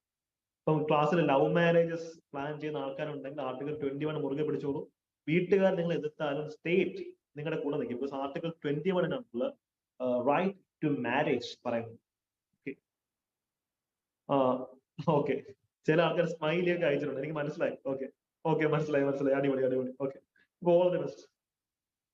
ഓക്കെ, സ്മൈലി പേഴ്സണൽ മെസ്സേജ് കുറച്ച് ആൾക്കാർ അയച്ചിട്ടുണ്ട്. ഓക്കെ, അടിപൊളി. നിങ്ങൾക്ക് എല്ലാവർക്കും ഓൾ ദി ബെസ്റ്റ്, എല്ലാ ആശംസകളും നേരുന്നു. ഫൈൻ. അടുത്തൊരു ചോദ്യം ആർട്ടിക്കിൾ 21 ചെയ്യും. Okay Ajeesh, fine. അപ്പൊ അടുത്തൊരു ചോദ്യം, നിങ്ങൾക്ക് ഉറങ്ങാനുള്ള അവകാശം, റൈറ്റ് ടു സ്ലീപ്പ്, അത് ഫണ്ടമെന്റൽ റൈറ്റ് ആണോ? നിങ്ങൾക്ക് ഉറങ്ങാനുള്ള അവകാശം മൗലിക അവകാശം.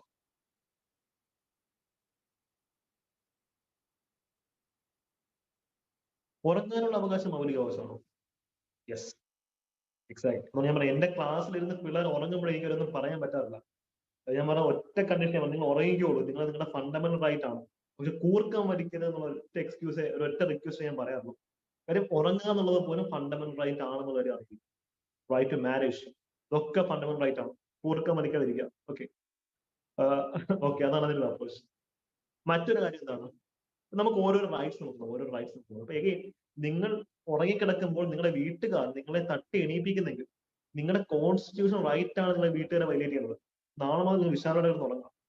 നിങ്ങൾക്ക് വീട്ടുകാർക്കെതിരെ കേസ് കൊടുക്കാം. അച്ഛനോ അമ്മയോ വല്ലോ നിങ്ങൾ തട്ടി വിളിക്കുകയാണെങ്കിൽ നിങ്ങൾക്ക് കേസ് കൊടുക്കാം. പക്ഷെ വീട്ടിൽ നിന്ന് പുറത്തിറക്കിയാൽ, ഇറക്കി വിട്ടാൽ നമുക്ക് പോകാൻ സ്ഥലമില്ല എന്നുള്ളത് കൊണ്ട് നമ്മൾ ആരും കേസ് കൊടുക്കാതിരിക്കുക എന്നുള്ളത് അറിഞ്ഞിരിക്കാം. ഓക്കെ, ഇതെല്ലാം നമ്മുടെ fundamental right. Article 21 potential unlimited ആണ്. നോട്ടഡ്. ആരും കേസൊന്നും കൊടുക്കാൻ പോകരുത് കേട്ടോ. വീട്ടിൽ നിന്ന് ഇറക്കി വിട്ട് കഴിഞ്ഞാൽ പണി കിട്ടും. അപ്പം ആർട്ടിക്കിൾ 21 ഡിഫറെന്റ് ഡയമെൻഷൻസ് നമുക്ക് നോക്കാം. ഒന്നാമത്തെ കാര്യം എന്താ, ഡിഗ്നിറ്റിയോട് കൂടി ജീവിക്കാൻ പറ്റുക. ചില ആൾക്കാർ ഈ ടോക്സിക് റിലേഷൻ ആയിരിക്കും, അല്ലെ, കലിപ്പന്റെ കാന്താരയുടെ അവസ്ഥ. അത് ഡിഗ്നിറ്റി ഇല്ലാത്ത ലൈഫാണ്. അപ്പൊ അതൊക്കെ എന്താണ്, ആർട്ടിക്കിൾ 21 സ്പിരിറ്റിന്റെ വൈലേഷൻ ആണ്. Right to live with human dignity എന്ന കോൺടെക്സ്റ്റിലാണ്. നല്ലൊരു എൻവയോൺമെന്റ്, അതായത് പൊല്യൂഷൻ, ഈ എന്താ പറയാ, മാലിന്യമില്ലാത്ത എൻവയോൺമെന്റ് ഫണ്ടമെന്റൽ റൈറ്റ് ആണ്. നമുക്ക് ജീവിക്കാനുള്ള റൈറ്റ്, ലൈവ്ലിഹുഡ്, മര്യാദയ്ക്ക് ഒരു ജോലി കിട്ടി ജീവിക്കാനുള്ള അവകാശം. Right to privacy, shelter, health, education, right to free education up to 14 years of age. ഇത് ഓർത്തിരിക്കാം, ഇത് ഭയങ്കര ഒരു അപകടമുള്ള സെക്ഷനാണ്. Okay, right to free education up to 14 years of age article 21 article 21A ഉണ്ട്, അല്ലെ. അപ്പൊ അതാണ് അതിന്റെ അപ്രോച്ച്. പിന്നീട് ഫ്രീ ലീഗൽ എയ്ഡ്. നമുക്ക് കോടതിയിൽ പോവുകയാണ്, കോടതിയിൽ നമുക്ക് വക്കീലില്ല എന്നുണ്ടെങ്കിൽ ഗവൺമെന്റ് നമുക്ക് വക്കീലിനെ തരും. ഇത് DPSPക്ക് അത് വരുന്നുണ്ട്. റൈറ്റ് അഗൈൻസ്റ്റ് സോളിറ്ററി കൺഫൈൻമെന്റ്, ഏകാന്ത തടവിനെതിരായിട്ടുള്ള അവകാശം. സി, നമ്മളെ തടവിൽ പാർപ്പിക്കാം, ജയിലിനകത്തിടാം, പക്ഷേ നമ്മളെ പുകവലി നിരോധനം, ഇപ്പൊ അജീഷ് പറഞ്ഞ പുകവലി നിരോധനം. പണ്ട് ഈ റെയിൽവേ സ്റ്റേഷനൊക്കെ ഉണ്ടല്ലോ, സിഗരറ്റ് കുത്തി അണയ്ക്കാനുള്ള ആഷ്ട്രേസ് ഉണ്ടായിരുന്നു. ഇപ്പൊ എനിക്ക് ജീവിതത്തിൽ ഏറ്റവും പ്രശ്നമുള്ള സംഭവമാണ് പുകവലി. ഒട്ടും ഇഷ്ടമുള്ളൊരു പരിപാടിയാണ്. വേറെ എന്തും ഒരാൾ സ്മോക്ക് ചെയ്ത് കഴിഞ്ഞാൽ നമുക്ക് ടെമ്പർമെന്റ് പോകും. വിച്ച് മീൻസ് പബ്ലിക് പ്ലേസസിൽ പണ്ട് സ്മോക്ക് ചെയ്യുന്ന അവകാശം ഇന്ത്യയിലുണ്ടായിരുന്നു. പക്ഷെ അപ്പോഴാണ് ഒരാൾ കോടതിയിൽ പോയി ആർട്ടിക്കിൾ 21 വൈലേറ്റ് ആവുകയാണ്. ആർട്ടിക്കിൾ 21 അണ്ടറിൽ എനിക്ക് എന്റെ ആരോഗ്യം സംരക്ഷിക്കുന്ന അവകാശം. തൊട്ടപ്പുറത്തേക്ക് ആൾക്കാർ സ്മോക്ക് ചെയ്ത് കഴിഞ്ഞാൽ എനിക്ക് എന്റെ ആരോഗ്യം നഷ്ടപ്പെടുകയാണ്. അതുകൊണ്ടാണ് ഇന്ത്യയിൽ പുകവലി പോലും നിരോധിക്കുന്നത്. അപ്പൊ അത്രത്തോളം മാഗ്നിറ്റ്യൂഡ് ഉണ്ട് ആർട്ടിക്കിൾ 21. പബ്ലിക് പ്ലേസസിൽ പുകവലിക്കരുത് എന്ന് പറയുന്ന റീസൺ അതാണ്. ഈ സ്മോക്കിംഗ് ഒരു പ്രശ്നമുള്ള സംഭവമാണ്. മാക്സിമം നിങ്ങൾ അത് അവോയ്ഡ് ചെയ്യാൻ തന്നെ ശ്രമിക്കുക. മറ്റൊരു കാര്യമാണ് സോളിറ്ററി കൺഫൈൻമെന്റ്. പബ്ലിക്കിൽ ആൾക്കാർ ചെയ്യാറുണ്ട്, പക്ഷെ ഫൈൻ കിട്ടിയാൽ പണി കിട്ടും. ഫൈനായിട്ട് ചെയ്യാൻ നല്ല പണി കിട്ടും. റൈറ്റ് അഗെയിൻസ്റ്റ് സോളിറ്ററി, ഏകാന്ത തടവിൽ പാർപ്പിക്കാതിരിക്കുക. റൈറ്റ് ടു സ്പീഡി ട്രയൽ, നമ്മളെ ഒരു കേസിൽ അറസ്റ്റ് ചെയ്ത് കഴിഞ്ഞാൽ പെട്ടെന്ന് വിചാരണ പൂർത്തിയാക്കാം, അത് നമുക്കുള്ളതാണ്. യെസ്, അടുത്ത് നിൽക്കുന്നവർക്കാണ് കൂടുതൽ ഹെൽപ്പ്. നിങ്ങൾ ആലോചിച്ച് ഇവരാണ് സ്മോക്ക് ചെയ്യുന്നത്, അയാള് വലിച്ചു കയറുന്നത് ഫിൽറ്ററിൽ കൂടെയാണ്. ഫിൽറ്റർ ഉണ്ട്. തൊട്ടപ്പുറത്തേക്ക് ആൾക്കാരോ, അവർക്ക് ഫിൽറ്റർ ഇല്ലാതെ റോ സ്മോക്ക് ആകത്തോട് കയറി പോകുന്നു. അതിനകത്ത് സെക്കൻഡ് ഹാൻഡ് സ്മോക്കിംഗ് എന്ന് പറയും. Passive smoking, exact Angeli, second hand smoking എന്നൊക്കെ പറയും. അത് ഭയങ്കര പ്രശ്നമാണ് സ്മോക്കിംഗ് കേസ്. റൈറ്റ്, അതാണ് അതിന്റെ ഒരു അപ്രോച്ച് എന്ന് പറയുന്നത്. ഞാൻ പണ്ട് സ്മോക്കിംഗ് ഉണ്ടായിരുന്നു, ഞാൻ നിർത്തിയൊരു വ്യക്തിയാണ്. അതുകൊണ്ട് പറയുന്നതാണ്, സ്മോക്കിംഗ് ഉള്ള ആൾക്കാർ അതിൽ കമ്പൗട്ട് ചെയ്യാം. വേറെ ഏതാണെങ്കിലും കുഴപ്പമില്ല, സ്മോക്കിംഗ് ആണ് ഏറ്റവും വലിയ പ്രശ്നം. ഇപ്പൊ നെക്സ്റ്റ് സംഭവം എന്ന് വെച്ച് കഴിഞ്ഞാൽ റൈറ്റ് ടു സ്പീഡ് നമ്മൾ ഡിസ്കസ് ചെയ്തു. We discuss that. Right against handcuffing, അതായത് നമ്മളെ ഈ വിലങ്ങ് അണിയിക്കുന്നതിനകത്ത് നമുക്ക് ചില റൈറ്റ് ഉണ്ട്. ഓക്കെ, നമ്മളെ ഇൻഹ്യൂമൻ ആയിട്ട് ട്രീറ്റ് ചെയ്യാൻ പാടില്ല. Delayed execution. ഇതൊക്കെ നിങ്ങൾ വായിച്ചു കുറെ റൈറ്റ് ഉണ്ട്, അതൊക്കെ നിങ്ങൾ വായിച്ചു നോക്കിയോളൂ. ഇത് സെൽഫ് എക്സ്പ്ലനേറ്ററി ആണ്, കുറെ റൈറ്റ്സ് ഇതുപോലെ വരുന്നുണ്ട്. കസ്റ്റോഡിയൽ ഹരാസ്മെന്റ് പാടില്ല, എമർജൻസി മെഡിക്കൽ എയ്ഡ് വരണം. Okay, right to fair trial. നമ്മുടെ കോടതിയിൽ നമുക്ക് വിചാരണ നടത്തുമ്പോൾ it should be fair trial എന്ന് പറയുന്നത്.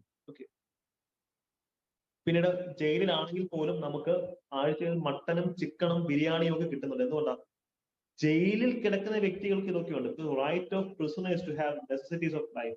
പോഷകാഹാരം മുട്ട സഹിതം കൊടുത്തേ പറ്റത്തുള്ളൂ, അല്ലെ? അതുകൊണ്ടാണ് ഇങ്ങനെ പറയുന്നത്. ഡിഗ്നിറ്റി വേണം. പബ്ലിക് ഹാങ്ങിങ് പാടില്ല.